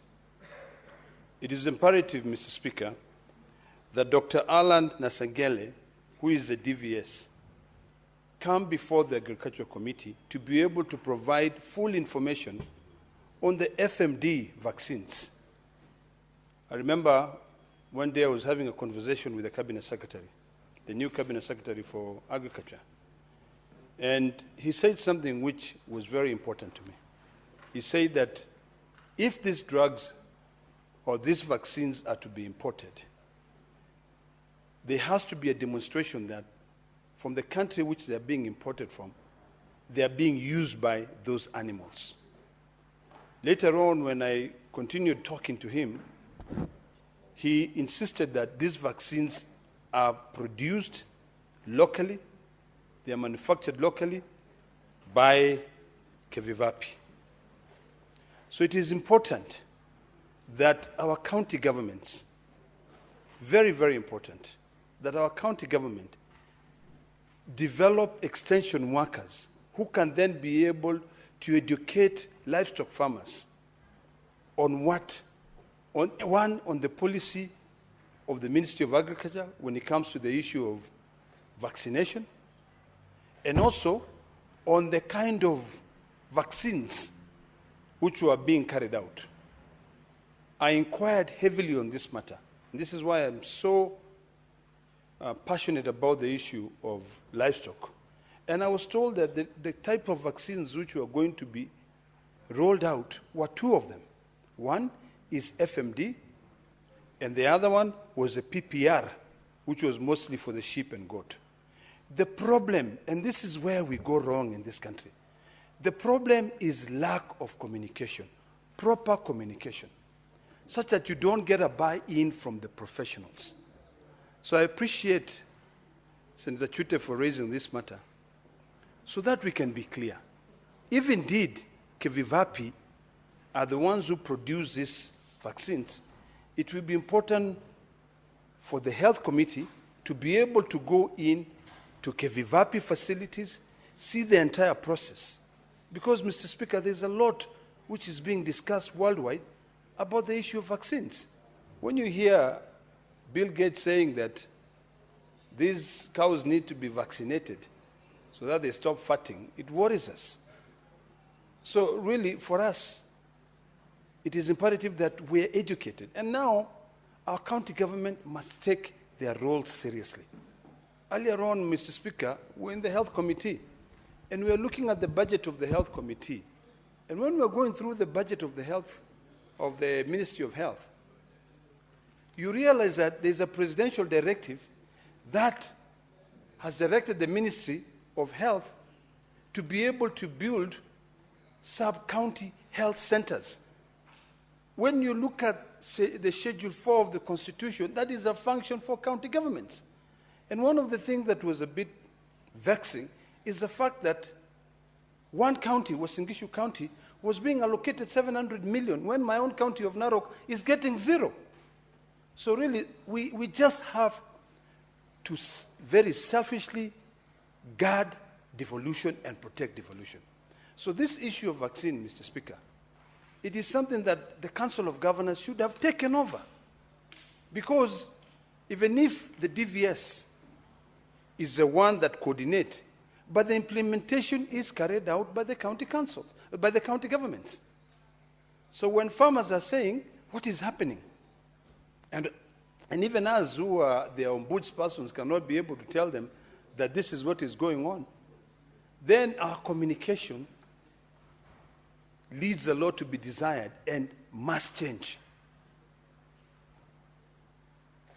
So it's important to actually note that currently as a country we do not have any foreign FMD manufacturer registered in this country. So if indeed we are dealing with the issue of FMD, we now have to dwell deeper into the issues of the borders. Because if we take care of our cows in country, what about the cows and sheep and goat that come from our neighboring country, Somalia? What about the cows and sheep and goat that come from Ethiopia? What about the ones that come from Tanzania? So these are things that all of us must really be alive to. So I hope that when the Committee on Agriculture is going to be investigating the issues that Senator Chute has raised here, it can actually visit Kevivapi. And I hope that also that Dr. Alan Asegele, the DVS, can pull up his socks and issue out communication, sensitize the professionals, so that when these professionals are going into the field, they can be able to educate our people. Finally, Mr. Speaker, there are a lot of fake parasites, a lot of fake animal vaccines in this country. You will find that nowadays, people have moved away from the traditional dips where they used to be able to, put the parasite in so that it can be able to kill all the ticks, the blue tick, that is affecting the cows. I think it's about time now that the county government start rehabilitating the old dips so that we can control these diseases. These pumps which are being sold in the market nowadays, some of them are from China, some of them are being made from any other part of the world. You come, you use them, they are not even effective. The control of the parasites is also not being controlled effectively. So the DVS must actually now take charge to see that we can be able to control these diseases, animal diseases in this country. We cannot survive without livestock. I'm sure Mheshimiwa Chute cannot survive without the sheep. I was in Marsabit once, and there were like almost 10,000 sheep being taken care of by one person, and goats. Neither can I survive without the cows. So this is something that it's important for us to work together to know what is our capacity. I like that question. How much can we produce locally? And since this is a function of county governments, can we then now talk to Kevivapi to be able to set up stations across the counties so that even it can be able to buy in and get the approval from the farmers? So this is a very good statement, quite timely, and I hope that all of us, including myself, when we get the report from the Committee of Agriculture, we can be convinced maybe to accept for our cows to be vaccinated. I thank you, Mr. Speaker. Senator Veronica Ndwati. Thank you, Honorable Speaker. I rise to support the statement that has been brought to this House by Senator Mohammed Said Chute, the Senator for Marsabit County, on the foreign nationals working in Kenya's informal business sector. Honorable Speaker, at the very onset, it's important to note that Kenya has an open visa issuance system where it has encouraged many visitors from across different countries, from the neighborhood, from within the African continent to visit our nation. However, Honorable Speaker, the number of foreign nationals that are working in the informal business sector has fundamentally increased. And Honorable Speaker, as you are very aware, every county and even the national government is grappling with how to create jobs for the young people within the Republic of Kenya. So we have jobs like saloon work, hawking, and very small-scale enterprises being done now by foreign nationals who are not Kenyans. In a very ideal situation, Honorable Speaker, even foreigners should help to grow the economy. However, there is a balance that needs to be struck and a framework that needs to be developed so that even foreign nationals, if they are allowed to work here, then they fall within the framework, the legal framework that is set by the nation. Why do I say so? Because, Honorable Speaker, if you track down Kenyans who are in other countries, in the neighboring countries, in Tanzania, in Uganda, you track them in Zambia, in Congo, in South Africa, every jurisdiction and every nation is pushing that rules are implemented on immigration, such that if you find the Kenyans who are in South Africa, they would have to make certain applications to be allowed to work within South Africa. Until we have developed a framework within the AU that enables the nationals to crisscross the countries and remove the boundaries, and we make a system like what we have as a Schengen visa, it becomes very difficult, Honorable Speaker, when one country has then opened its boundaries and the rest of the countries around that nation have equally not opened those boundaries and allowed the nationals to work.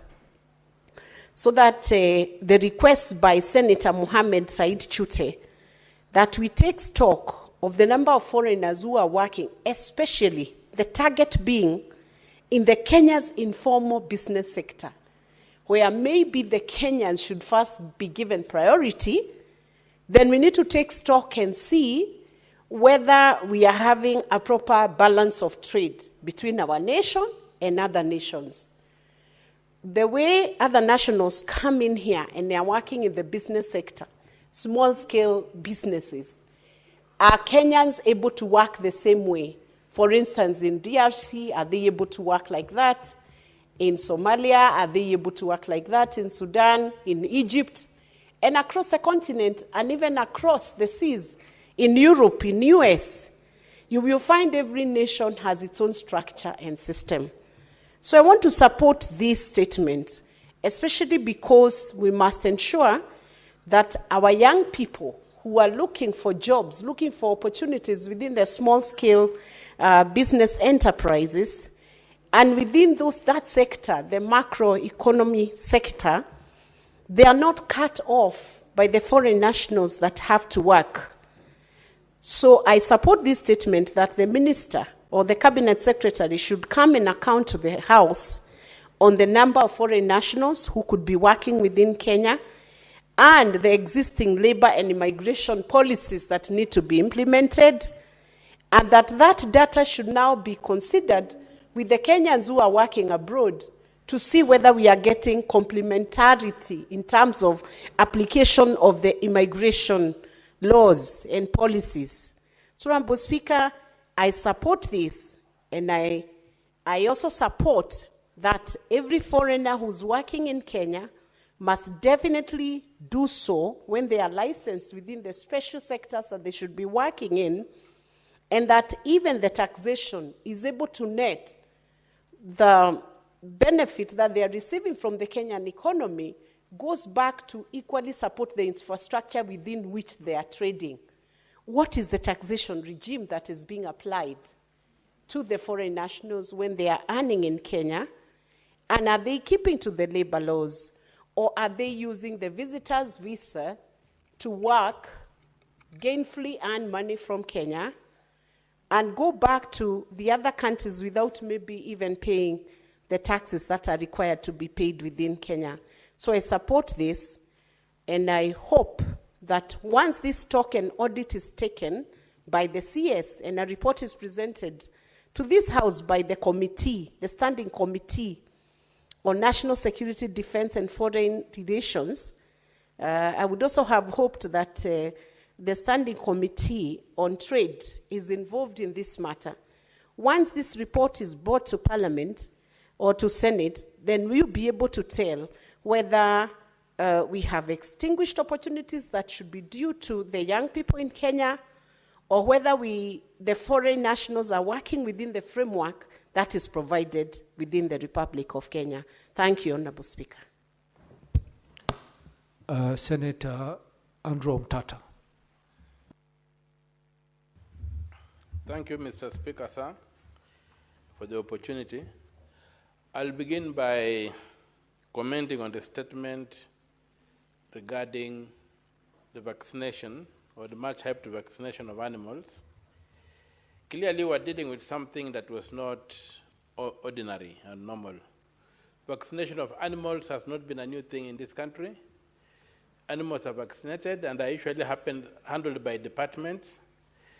But a nationwide, one-time vaccination of animals has never happened in this country, unless where we have got quarantines. And the quarantines are not new.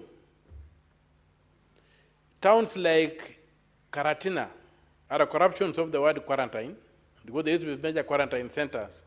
And so, when we came up in this particular state, I would like the statement to really get out of where we are being persuaded to go, and tell us what was the emergency that required the head of state to personally take up and run with this particular vaccination program.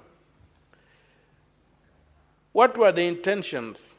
What were the expected outcomes? Because it was totally out of the ordinary.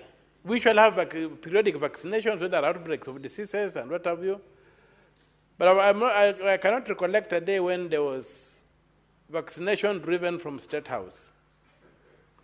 So that vaccination from State House is the elephant in the room, not just the question that we are whether or not animals will be vaccinated. Even today, animals are being vaccinated.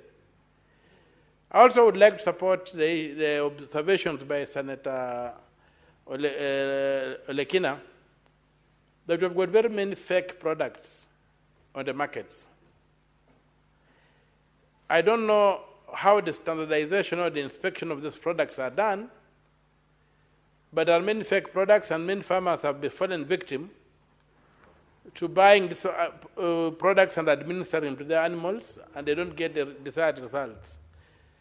Associated with that is the cost of vaccination. Vaccinations have become very expensive, and ordinary farmers, most ordinary farmers cannot afford them. You even found when you have got the county governments, you'll find that county government officials who are employed to serve the public, at times those veterinary officers turn around and charge for their services. Some tell you, we have gotten this, we have gotten that. On our own, so we are charging a fee. So we would like to also those kind of things to be looked into, and we be told, why would a government employee, during office hours, performing the duties they are employed to perform, add a fee of consideration to the services they are giving? The other thing is qualification of veterinary officers. I had an incident personally where I lost more than 100 goats over a period of about 1 month, depending on veterinary officers in Busia trying to come and intervene, until somebody said, why don't you try somebody? And then they get given all manner of theories what could be happening. They ended up saying it was the climate, that was the climate change was affecting the goats. Now, when I went to Kari Naivasha, I called Kari Naivasha and they told me, can you give us a picture of one of the animals? Just send us a picture by WhatsApp. And when I sent a picture, this fellow said, oh, this is the problem and we must intervene immediately. And they sent somebody from Naivasha to my farm, and in no time, that problem was contained.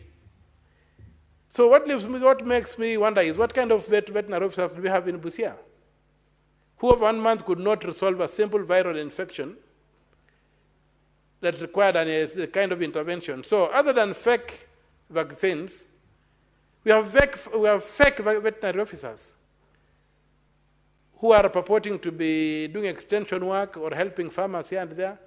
So the committee may also want to look at the criteria of employing people to serve in county governments in this very, very critical area.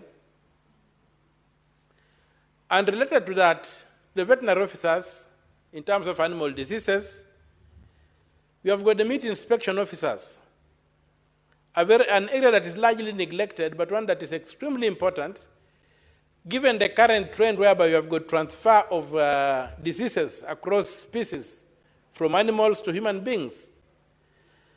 We need to look at the question of the remuneration, training, and other aspects of equipping meat inspectors to be able to do scientific work when they go out to inspect the meat our people eat.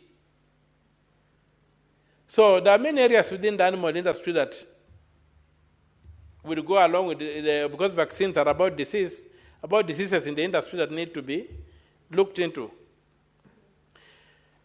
There's a statement on the sheep and SHA. I would have loved to contribute to it, but unfortunately I'm litigating it in court.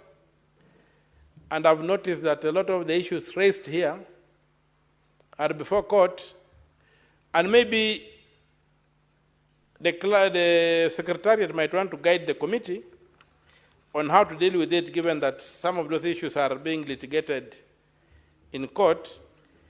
But that being as it is, it's an extremely important case that needs to be looked into about the cost of this platform, and especially in light of the confirmation, I don't say the finding, the confirmation by the Auditor General of things many Kenyans have been saying and complaining about, and of the government not raising a finger.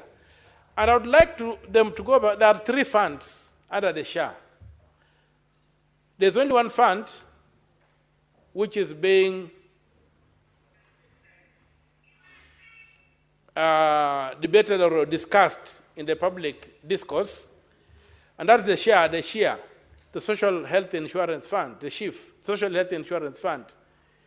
There's a fund for primary health care and there's a fund for emergency health care. These 2 funds, in the construction of the Act, you don't see how they are being fed, where they are getting their money. And it's like designed that the money will come from the consolidated fund. Now, when you look at Article 206 of the Constitution, you'll find that all money raised by government is supposed to be deposited in the consolidated fund, except where Parliament excludes that money to go into special funds. So I would like the committee to look into that issue and tell this House, when that act was made by Parliament, and we created a fund, who is not being resourced? The chief. As we are debating and fighting it and whatever, it's designed that it will be funded from premiums, which people will pay. That's okay for setting up a fund in terms of the law. But the 2 other funds do not have a mechanism of feeding them or resourcing them. So where will that money come from? It cannot come from the consolidated fund because Article 2, Clause 6 is an absolute bar. It says where Parliament sets up a fund, it must also set up a mechanism. Parliament can set up a fund to exclude money from going into the consolidated fund. It does not say that Parliament will set up a fund to draw money from the consolidated fund. And yet, under the SHA arrangement, we have 2 funds designed to get money from the consolidated fund. What is the what informs that kind of disregard for the Constitution? And if you go further and look at the Public Finance Management Act, go further and look at the Public Finance Management regulations, you find that they underscore that word that if a fund is set up, it must be resourced by the legislature. The Parliament must say where the money will come from. So as the committee looks at this particular issue of SHIF, rather it is SHA, not SHIF. SHIF is just one of the funds. SHA is the act.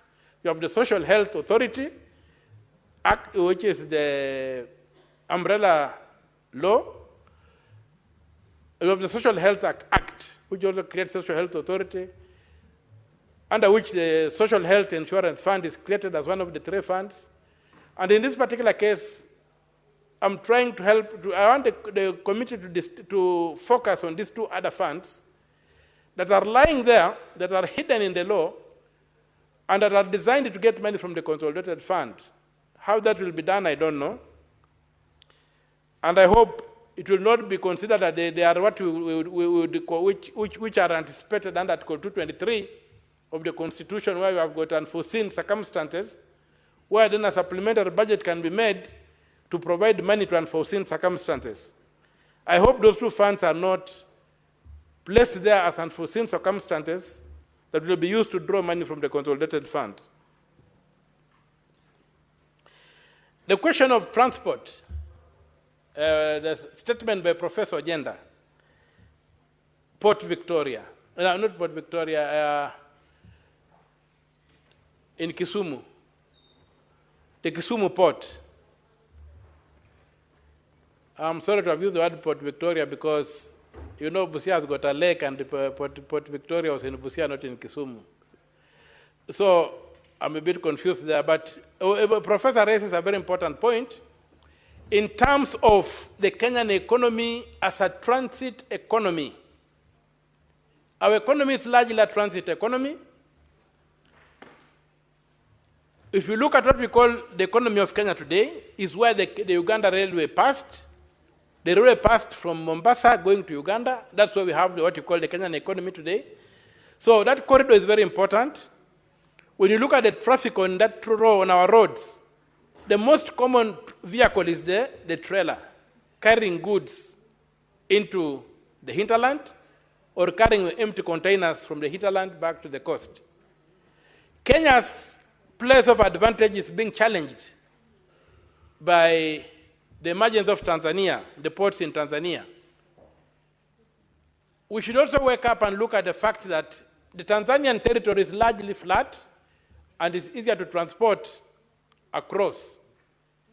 But the Kenyan territory is a bit steep. You have to cross the Rift Valley, you have to go, and when you go to the Ugandan side, it becomes a bit steep. So we need to look at how do we expand our infrastructure. The standard gauge railway, the meter gauge railway, and the roads. We should not neglect the roads. We should have a deliberate move to dual the road from Mombasa to Nairobi to Nakuru, and then branching off to Kisumu and to Eldoret, then to Busia from Kisumu, and to Malaba from Eldoret, so that we can preserve our comparative advantage over. Senator Mtata, due to time, I would have to ask you to conclude so that we can give the other two senators who want to speak on the statements. I'm well guided. An opportunity, thank you. Thank you, Mr. Speaker.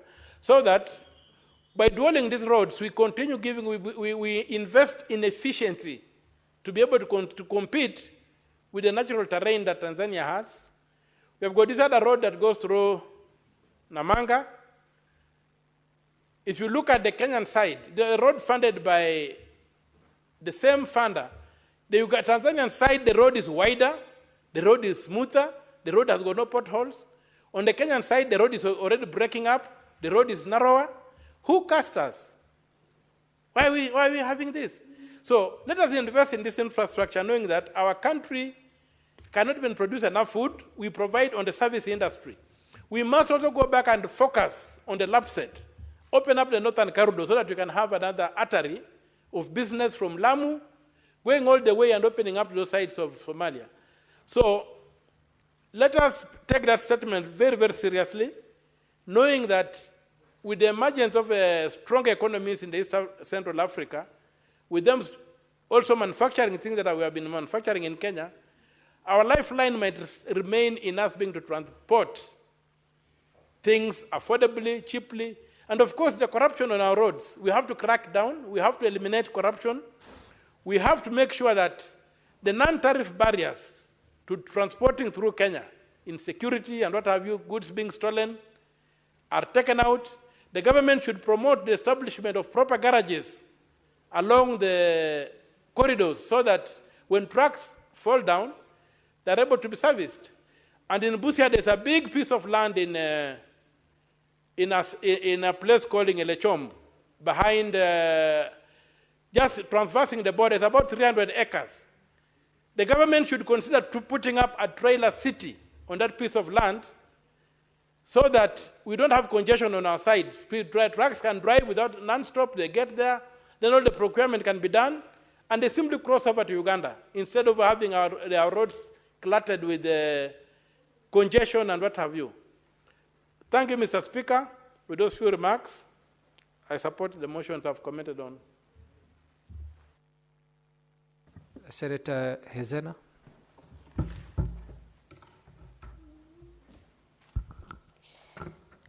Thank you, Mr. Speaker. And I rise to contribute to the statement by Senator for Marsabit County, Senator Chute, on the ongoing livestock vaccination program in the country. Mr. Speaker, we know that about 22 million livestock exist in Kenya, and about 9 million Kenyan citizens identify themselves as pastoralists. And about 4 million of these citizens fully and entirely and solely depend on pastoralism as a means of livelihood. And therefore, when we talk about mass livestock vaccination, without making it clear on what diseases, specific diseases, we are vaccinating our livestock against, that directly endangers the existence of this pastoralist. And we are talking about a threat to about 4 million Kenyans. That's a huge percentage. Mr. Speaker, there has never been a public report that we are aware of what this livestock is being vaccinated against. Diseases have not been specified, and I like that the statement also talks about the time outline, outline of the timeline on how long it will take to vaccinate about 22 heads of cattle. And it is important to have that report or answers to those questions, because we know that at no point do you find a huge number of our livestock accumulated in one place. The very important thing to note about pastoralism is that most of us are nomadic pastoralists, and we move our livestock from places to places. In Samburu, we have something called laleta, where they are like manyatas where livestock is put for a certain period of time. And a lot of times we also put our livestock in such manyatas away from where the citizens live in order to protect them from external threats and banditry. It is important also to tell us whether there was sufficient public participation done in these pastoralist counties, and if our people are aware that the vaccination is going to be conducted, and also the importance of why these cows must be vaccinated, and also a clear outline on other issues. If at all there are no diseases affecting these livestock, and why, because I have had informations flying about that they are being vaccinated to increase the output and the quantity or kilograms of beef that is going to be produced by this livestock. How are people going to directly benefit from the proceeds of selling this beef? Because we know that a lot of this beef is taken to Kenya Meat Commission. What is the commission doing to directly benefit our people from the increased beef output that is going to happen? Secondly, if we have foreign players, be it sponsors or partners or shareholders in this whole process, what is their main interest? And is this program targeting a special breed or hybrid of livestock, or is it also targeting our local breeds like the Boran cow, which most of our people keep up in the north? We know that most of these pastoralist communities and this livestock, the 22 million livestock, a good percentage of it, more than half of it, more than 50% of it is concentrated in the northern counties, which is the ASAL areas in the country. It is also important to note, Mr. Speaker, that most of our people being illiterate, they need to be sufficient time for public participation among these communities, and leadership need to be involved. We need to know. That is why these questions are very valid and they come in timely. I support, Mr. Speaker. Thank you. Senator Daniel Manzo. Thank you, Mr. Speaker. Let me start where Senator Zena ends. For a long time, and Kenya has a history, we've never had such an operation as a massive vaccination to animals. For vaccination to be, you must be controlling a certain identified disease, an outbreak. Just like for human beings, COVID-19 did happen. And therefore, you can't just wake up and vaccinate human beings or vaccinate animals without, a scientific advice. And for that matter, Mr. Speaker, there has been an outcry and many farmers did not cooperate. You can also not vaccinate by force, that you force every farmer. You persuade, you give reasons, and again also the professional bodies must completely advise, and therefore I do support that statement.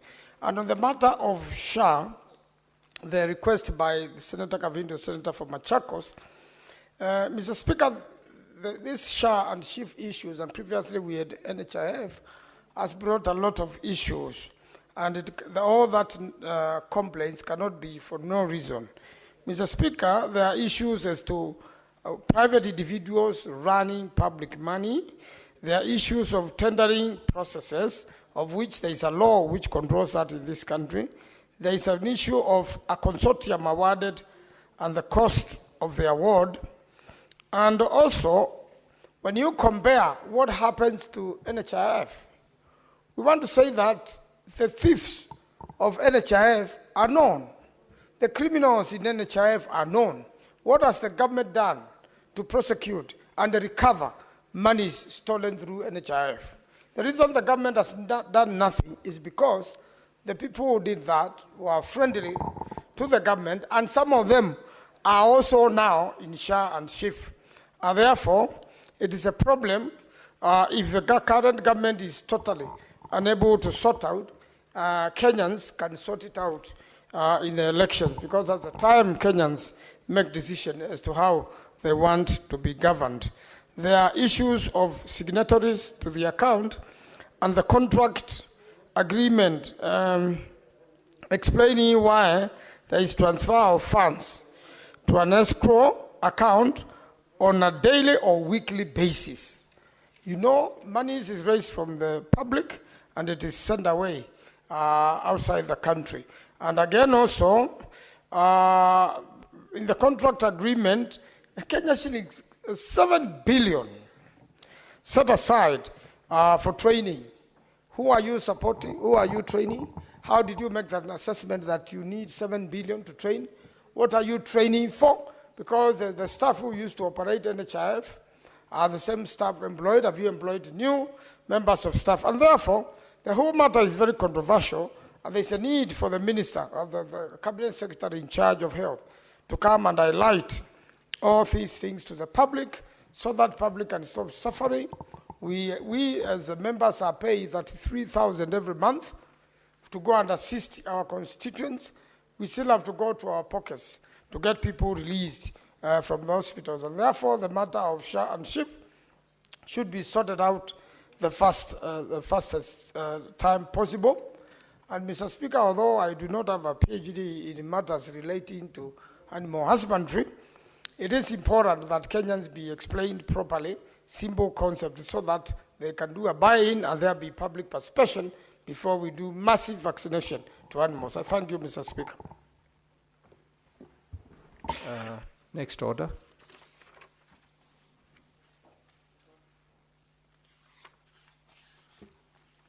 Order number 8, the County Government's Revenue Raising Process Bill, National Assembly Bills number 11 of 2023, first reading. A bill for an act of parliament to provide for the process to be followed by county governments in the exercise of their power under Articles 209 and 210 of the Constitution to impose, vary, or waive taxes, fees, levies, and other charges, to establish the Interagency Transitional Committee and for connected purposes.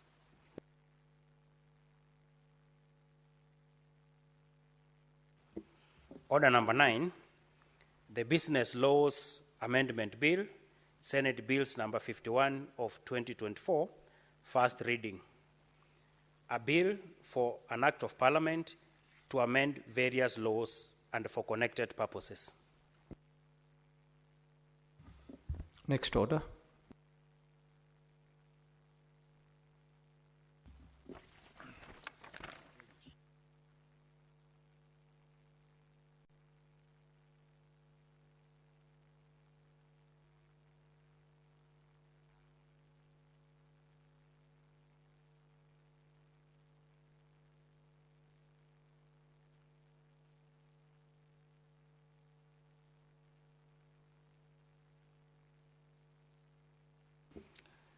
Order number 10, the Public Fundraising Appeals Bill, Senate Bills number 36 of 2024, second reading, division.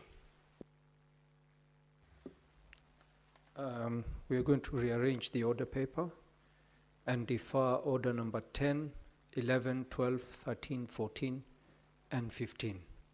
Next order.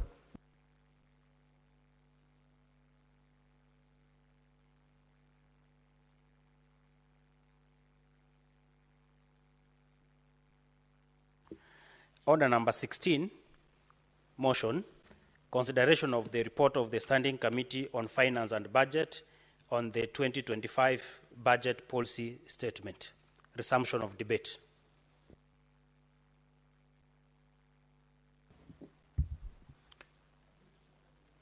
Senator Methu is not here.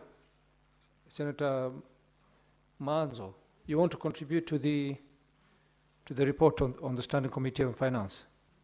Okay. Not contributed, and thank you, Mr. Speaker, for giving me an opportunity to contribute on the policy statement, which informs the law relating to budgeting and the finance bills. Mr. Speaker, I would like to state that having a policy statement is very important because it gives the grounds as to how we are going to handle the matters thereafter and how the finances are going to be dealt with. The Senate mainly deals with what is going to be devolved, Mr. Speaker, and I want to state that devolution has gone through a lot of challenges. Although the monies going to the counties have been reported not absorbed as quickly as it should be, Mr. Speaker, some of the challenges need to be noted as to why governors are not absorbing all the monies in good time. Is it procurement or challenges, or what challenges they go through? We expect the monies which have given the governors, which is not even a lot of money, which should actually be increased, has not been absorbed quickly, and yet when you go to the counties, you can see undone roads, you can see water systems which are still not been connected. Definitely there is a lot of work to be done by the counties which has not been noted at the grassroots level. Therefore, it is important that when we make this statement, policy statement, and go on to implement the finance bill, and go on to do the division of revenue bill, we make sure that counties have good money, and we make sure also the monies are spent as a Senate and spent well. One of the biggest challenges has been corruption, skilled procurements, and again also serious pending bills at the counties and the national level.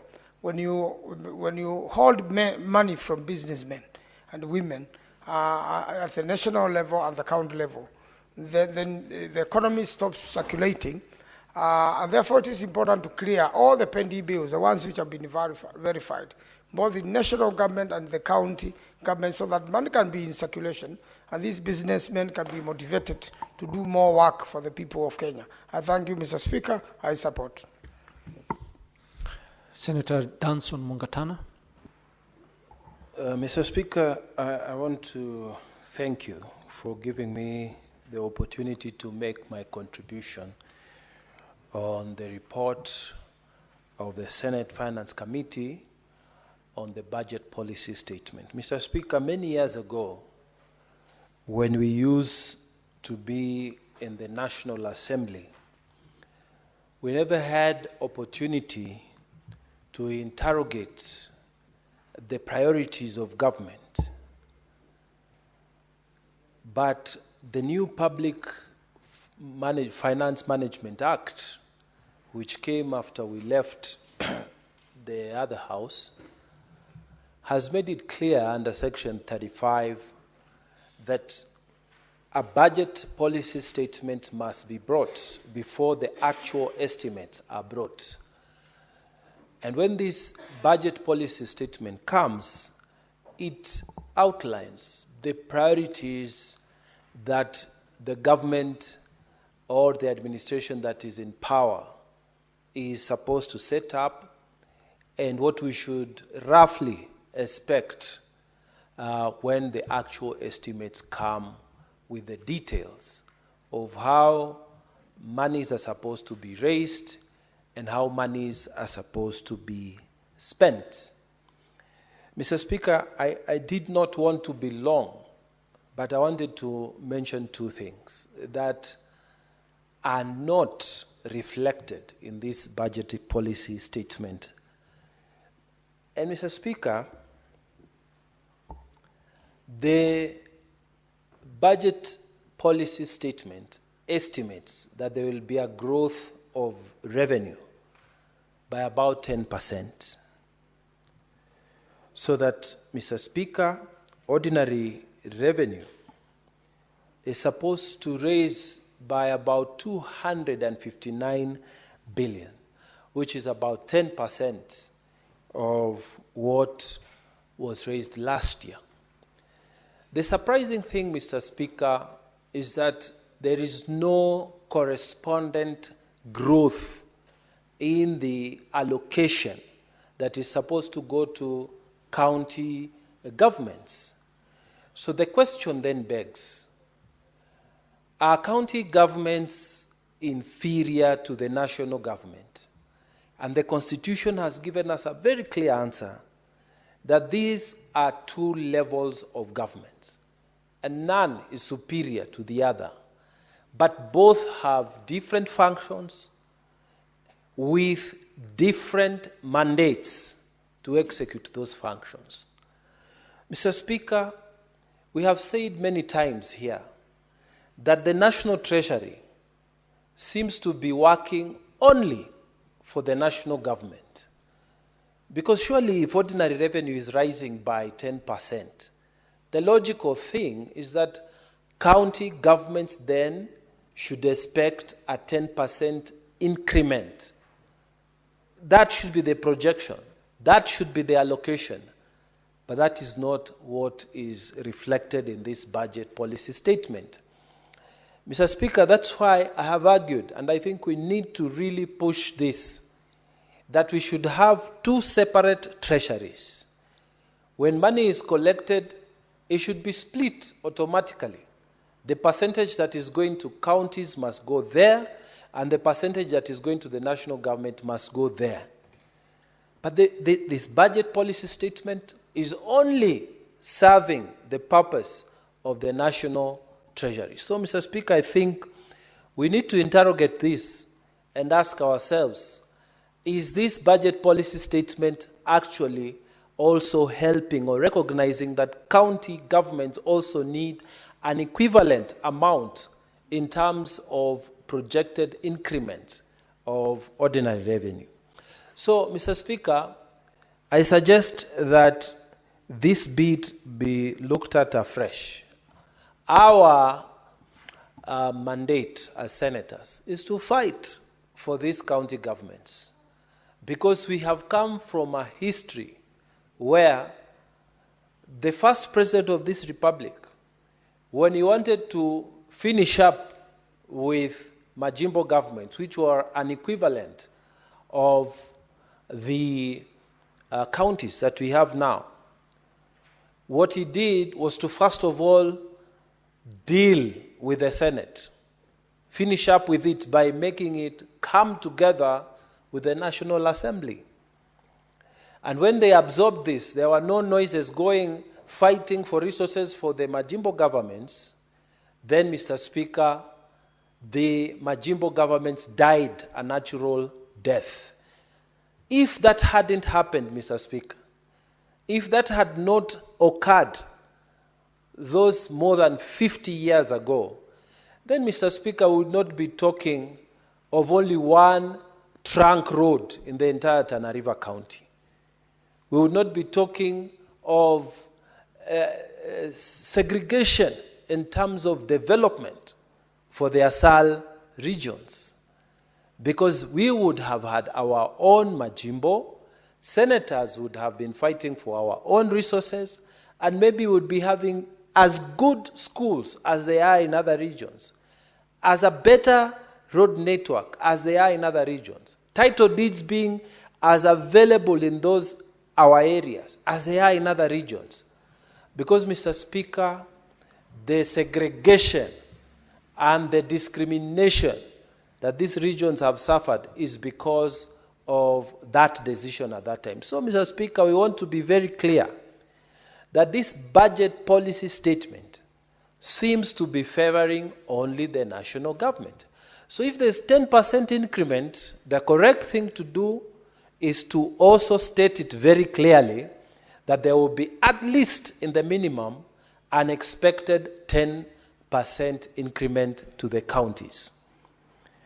And, Mr. Speaker, The other second thing I wanted to focus on is that in December 2024, the Intergovernmental Relations Technical Committee identified and delineated and transferred several functions to the county governments.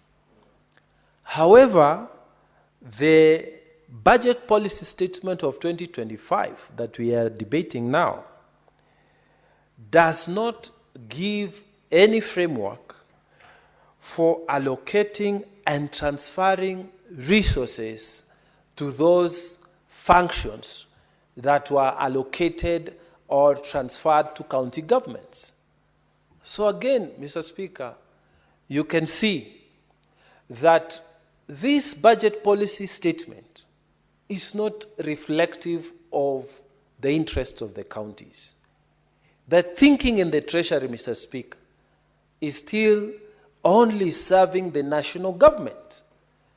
And those listening to me in Kenya, I'm calling for a clear separation of powers. When Kenya Revenue Authority raises money, we should take the money for the national government to a separate treasury from the money that is supposed to be to county governments. If this doesn't happen, Mr. Speaker, this kind of attitude will continue. The Intergovernmental Committee sits down and delineates functions. And they say, okay, these ones we are taking away from national government and we are giving to county, and then there's no funds that follow. What kind of thinking is this? That the budget policy statement is not reflecting the simple principle that funds or resources follow the function. If these functions have been transferred, why isn't there a process or a framework that has been shown clearly in this budget policy statement? I have a lot of respect for the current Treasury Secretary, Honorable Mbadi. And my prayer is that he will not go there and be surrounded by people who think that it was a mistake to create counties. And I want to remind Honorable Mbadi that he himself ran or intended to run for a county government position as a governor before he came as a nominated member here. So as he sits there, he should rearrange those people who serve in the treasury. We need people who are also pro-devolution, people who will protect devolution. In fact, the Senate should be given an opportunity to nominate people who will be working as advisors in that ministry. Because it seems the people who are presenting this budget policy statement did not consult at all or did not care to hear the views of those of us who are in the devolution family. Mr. Speaker, yesterday there was a lot of hullabaloo from another member of the devolution family, the County Assemblies Forum. And they were raising issues because some of the promises that were given in terms of the financial emoluments that they expected are not reflected in this budget policy statement, and which means they are not priorities. They are not strategies that have been prioritized. And those promises to help our MCAs who have been degraded from their job positions they used to have in the previous election, the previous government. You know, an MCA who was serving in the last election before this one was earning better than the MCA who is earning now. And we cannot celebrate when we see another member of the devolution family suffering. It is our responsibility to raise these issues and continue raising them. Why? Because when you look at that treasury, Mr. Speaker, that treasury is not friendly to devolution. That treasury thinks that our county assembly forum should not be given any more money. That treasury thinks that the devolution family is a drain on the treasury. They don't think that when you increase funds or you take the funds to follow the function, they don't think that it's an investment in this country. They think it is better to add more, money to security, more money to international relations, but they don't think it's important to send money to the devolution family. Mr. Speaker, we must call out Treasury for what it is. Mr. Speaker, I fully support this report by our very able Finance Committee under the leadership of Captain Roba, Senator for Mandera. And we thank them because they have flagged out these issues. These issues are on record. And my own addition would have been that we need now to deliberately populate that treasury with people who think devolution is important. That treasury needs to be drained, Mr. Speaker. That treasury and the workers there who have grown up there thinking that counties are not important, counties are a nuisance, members of this devolution family are not important, Mr. Speaker, that treasury needs to be drained. You cannot devolve functions and then you don't give money to the governors to execute those functions. Mr. Speaker, I beg to support. Thank you. Thank you, Senator. There being no other senator wanting to contribute, I will ask the mover to reply. Is it Senator Boni Kalwale or Senator Tabitha? Vice Chair, okay. Vice Chair, Budget. Thank you, Mr. Speaker. And I really want to start by appreciating all colleagues, all senators that have given their views and remarks on the issue of BPS. Mr. Speaker, as a reply, I want to mention that where we've come from as far as BPS is concerned, it's what we do every year.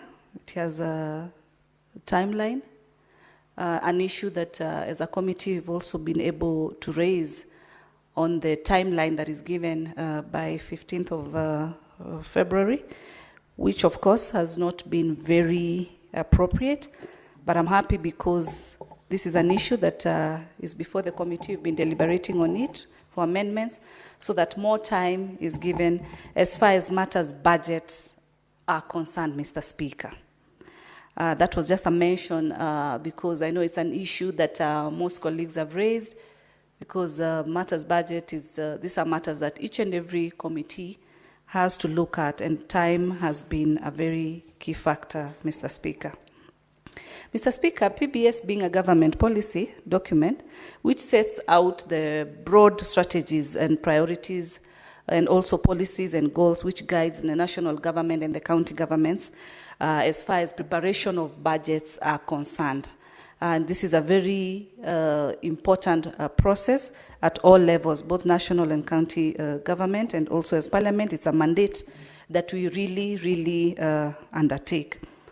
It contains the assessment of the current state of the economy, Mr. Speaker, including the macro forecast as well as the priorities of the government, current pillars, growth and strategy directions, the financial outlook, which also concerns government revenues, expenditures, borrowing for the next financial year and over the medium term. And when I talk about borrowing, Mr. Speaker, this is where, this is really where we need to have a deeper discussion when it comes to the issue of borrowing, Mr. Speaker. Today, Mr. Speaker, when we also had the CS for finance and we touched on the issues of this particular borrowing, you realize even as we support counties and during this budget process, these funds that we budget, some of the monies also come from what has been borrowed.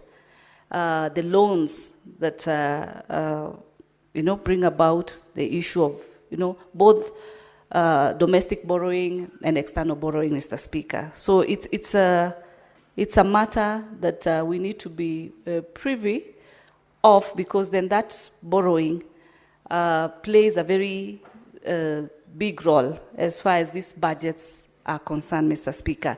And that's why as a committee, we emphasize on the timelines for the system that is supposed to maximize on the on-source revenue collection by the county governments, as much as we support county increments, but also we should be able to push for more on-source revenue at the county levels. The proposed expenditure limits for the national government includes those for parliament and the judiciary, and the indicative transfers of county governments, as I've earlier said, that is through the division of revenue.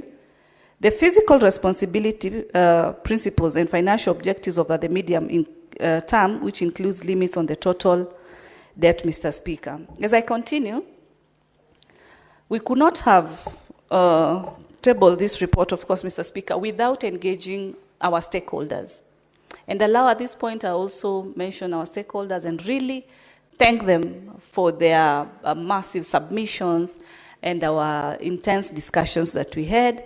That is starting with the CRA, Commission of Revenue Allocation, COG, led by the good governor of Wajir, Institute of Certified Accountants, that is ISPAC, we had the Budgeti Hub, the County Assemblies Forum, the Institute of Public Finance, the HENET, the Institute of Economic Affairs, Okoa Uchumi, the 13 constitutional commissions and independent offices, and members of the public, that is Mr. Kevin Ronyo, Mr. Peter Joroge, and Mr. Elid Matindi.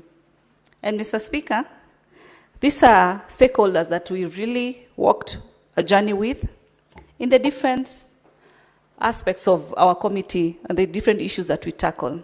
Mr. Speaker, the theme for the 2025 PBS is consolidating gains under the bottom-up economic transformation agenda for an inclusive green growth. The PBS, Mr. Speaker, does envision the global economic growth performance at 3.2%, Mr. Speaker, was at 2024, with projections of 3.3% for this year, 2025-2026.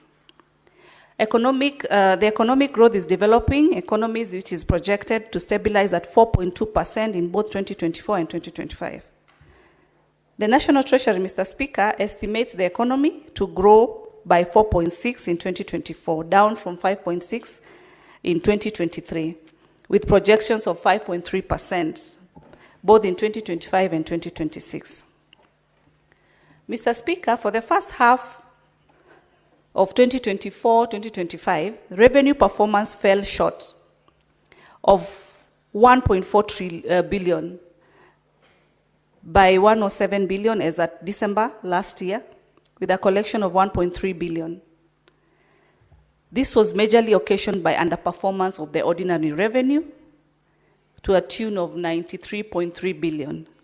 The 2025 PBS then proposed several initiatives to be able to improve revenue collection and also maximize the revenue collection, which includes the operationalization of the national tax. I don't know why that is keeping me today. And the medium-term revenue strategy of 2024 and 2026-2027, strengthening tax administration, broadening the tax base, reducing tax expenditures, leveraging on technology to modernize tax processes, and closing revenue loopholes, improving tax system efficiency, and a focus on non-tax revenue that MDAs can generate through public services. Mr. Speaker, the government, the PBS overall budget for financial year 25-26 is 4.3 billion, which is 9.8% above the approved expenditure in supplementary 1 for 2024-2025. You realize the previous allocation for division of revenue to the counties is 387.7 billion. From our last year proposal of around 410, which was occasioned by the demonstrations that took place on refusal for the finance bill then, and this prompted that this budget then for the county, the allocation for the county was then affected, which now reduced to the 387.7, Mr. Speaker. The shareable revenue is expected to grow from a projected 2.5 billion at the end of 2024-2025 to 2.8 for financial year 25-26. Mr. Speaker, then this is a growth. And then I listened to my good friend, Senator Mungatana, when he talked about there's an increment as far as revenue is projected, then the same should reciprocate when it comes to the county allocation, Mr. Speaker. What we have proposed as a committee, Mr. Speaker, is an increase from the 387.7 to 465 in total to the county government. And if I would just mention on how we were able to come up with this particular figure, Mr. Speaker, you note that we have increments that then affect the county government. One of those increments is the housing levy deduction, which totals to about 4.1 billion, and that is supposed to be taken care by the county governments. The enhanced contribution to NSSF, Mr. Speaker, which totaled to 6 billion. Matching allocation to the KIPES project, and that actually is only to the 18 counties, which is at 11.8 billion. CHPs, our very dear health promoters out there, their budget is 3.23 billion. This is the responsibility of the county, Mr. Speaker. Annual wage increment, which is normally about 10%, amounts to 6.3 billion, which cuts across the 47 counties. Basic salary increment for doctors, CBA, for 2017, and which amounts to about 3.5 billion, which totals to, all those total to 34.9 billion, Mr. Speaker. These are some of the issues we had raised last time when we actually increased the division of revenue figures. And now with the sums that I've just read out, they justify the increment to go up to 365 billion. It is further expected, Mr. Speaker, also, sharing of the equitable share among counties for the next financial year shall be using the proposed fourth formula basis, which I know is a very critical issue that we very highly participate, and in full recognition of the physical impacts of the new formula from previous years, the committee has provided for an additional 14 billion to cushion all countries from the transitional effects of the new basis. So this 14 billion, including the 34.9 billion, including the previous amount of the 387 allocation 0.7, will be able to give us the 467, Mr. Speaker. Mr. Speaker, in our recommendations as a committee, we recommended that the county equitable share for this financial year should be the 465. The national government equitable share should be 2.3.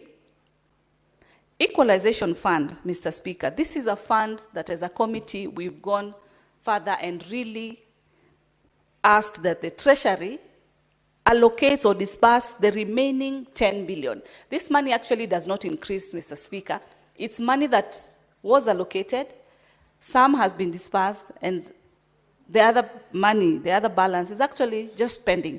These are issues that can come to closure when the Treasury will allocate these particular budgets so that the main focus of what the equalization fund was to achieve, then we'll be able to achieve, because it was really to touch on critical issues, one of them being health, Mr. Speaker. And we know the issues of health, the way they are so sensitive. So equalization fund 10 billion is what we proposed as a committee, so that we can be able to see that the fund meets its goals. Additional allocation to counties, 69.8 billion, Mr. Speaker. Mr. Speaker, last year, when I sat in the mediation committee on county additional allocations, we were not able to conclude because of the timelines. And Mr. Speaker, one critical issue that brought about forth and back, and I want to mention to Senator Mungatana, I heard him talk about the CS Treasury. CS Treasury, when he appeared before our committee today, was able to categorically state that he is not happy with the wrangles that are there between the National Assembly and the county governments, Mr. Speaker. Because the Senate, we fully support the county governments as far as the issue of RMLF is concerned. Today, even as we speak, the bill for county additional allocation that has been proposed by the National Assembly has scrapped off RMLF completely. Our bill on our side, we have not scrapped off, because these roads also are belong to the counties, and counties need to improve these particular roads. There's nothing wrong with them having their funds. The funds for county headquarters have also been scrapped off by that bill. But of course, for where we sit as a committee, we understand the need for counties to be able to come to a closure as far as those issues are concerned for the county, there's 5 county headquarters. So you find there's forth and back. I agree that we should also be part of the budget process as a house. This should not just be the responsibility of the National Assembly alone. And that is why, Mr. Speaker, we end up having forth and back. Forth and back. And then who suffers? The mwananchi suffers. There's the saying in Swahili, wakati fahari wawili wanapigana nyasi ndio inaumia, Mr. Speaker. I hope I've said it correctly. And it is a high time that when it comes to these budgetary issues, the funds for the devolved functions should just be left for devolved functions. We had to query a whopping 29 billion, Mr. Speaker, on the health sector that has been transferred to the Ministry of Health directly, and these are functions for the county government. Improvement of different facilities, Mr. Speaker. These are monies that we should be able to see being budgeted for all the staff, all the medical staff.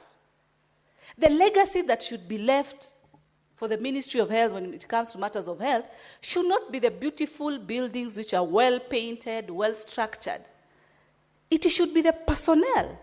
What is the point of getting into a very smart, well-equipped hospital, And I wonder who knows when they'll be sick. Who knows when they'll need to get to hospital? Who knows? Is there a calendar? Is there a date? Is there, a specific timeline? No one knows. The most important theme, in this budgeting, we should be able to see that the personnel, the staff, are supported by their remunerations being paid and being paid on time. The issues of us seeing doctors, health workers, each and every week they're on strike. And up and including today, Mr. Speaker, they still approach the gates of Parliament. How can we be discussing billions? Billions. Yet the medical staff remunerations are still due or are still pending. Gratuity issues that you look at how much budget is needed. Where I sit today also in the health committee, we were looking at how much is needed to pay the UHC workers. And remember, these workers were the ones who were on the front line during the time of COVID. when you and me were told to lock ourselves in the house, keep distance, to be safe, but they were bold enough to be on the front line, to be able to stand for this country, Mr. Speaker. And the budget that is needed to meet what they keep on carrying placards every day is just about 4 billion, Mr. Speaker. It's about just 4 billion. I'm happy I've seen the budget that even the CS was able to state that medical practitioners, the 2017 CBA was agreed, this money was budgeted for, because it's budgeted for actually in this financial year about 1.7 billion and all that. But you see, when it comes to the medical space, the medical industry, there should not be a separation of this cadre of a medical worker or this cadre. They are all important and they play key roles in this country. So when it comes to these budgets, it should be fair. Let the counties get what they need to get. The issue of on-source, as I mentioned earlier, Mr. Speaker, it's an issue that also the county governments should be able to speed up so that we have a uniform system that helps collect on-source revenue. We stop depending on the national government.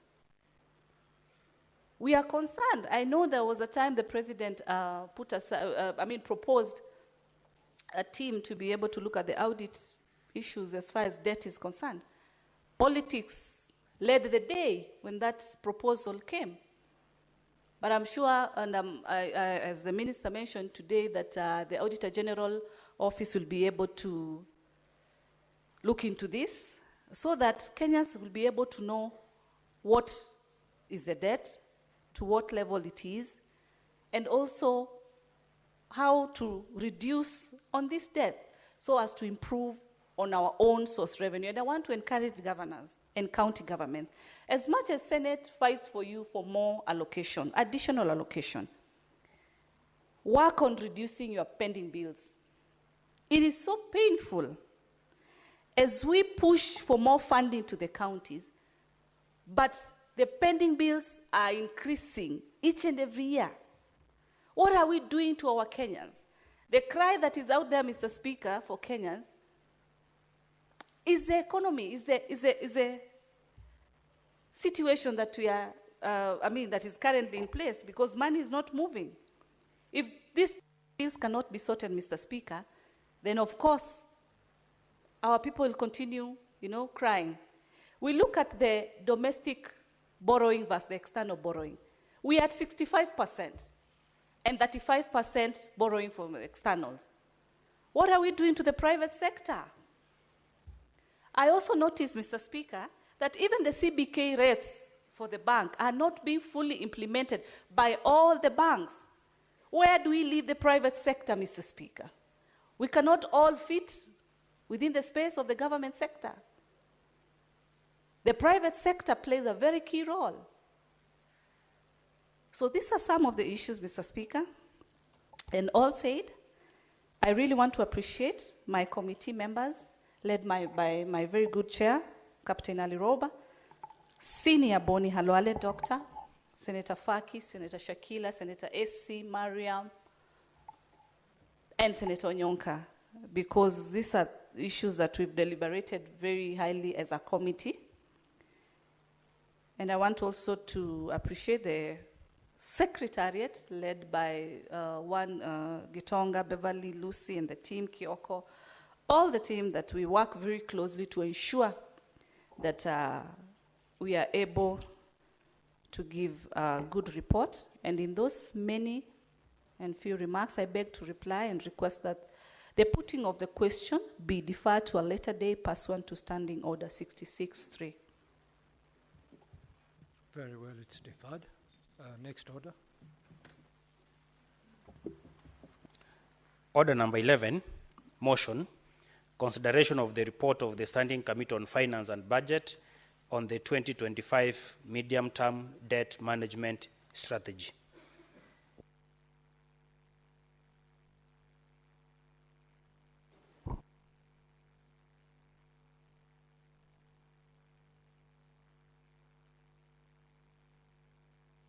Senator Boni Kalwale. Thank you, Mr. Speaker. Mr. Speaker, sir, I rise to move the report of the Senate Finance Committee on the medium-term debt management strategy for the year 2025. Mr. Speaker, the Senate adopts this report as contained herein, and as we do so, Mr. Speaker, it's good for us to bring it to the attention of the House that the medium-term debt management strategy is pursuant to standing order, pursuant to Section 33 of the Public Finance Management Act, Cap 41 2A. The MTDS provides a framework for informed decision-making on public borrowing and debt management. It gives and guides the national government in structuring the debt portfolio to minimize costs and risks while ensuring sustainability and supporting the government of the domestic debt market. Mr. Speaker, the MTDS was tabled in Parliament on 13th of February 2025 and subsequently committed to the Standing Committee on Finance and Budget for consideration. Its submission aligns with Section 331 of the Public Finance Act 2012, which mandates the Cabinet Secretary responsible for finance to submit to Parliament a statement outlining the national government's debt management strategy. It provides information on the following key elements. 1, the stock of public debt as at the date of tabling of the statement. 2, the sources of the loans required by the national government and the nature of the guarantees issued by the national government. And 3, the principal risks associated with these loans and guarantees.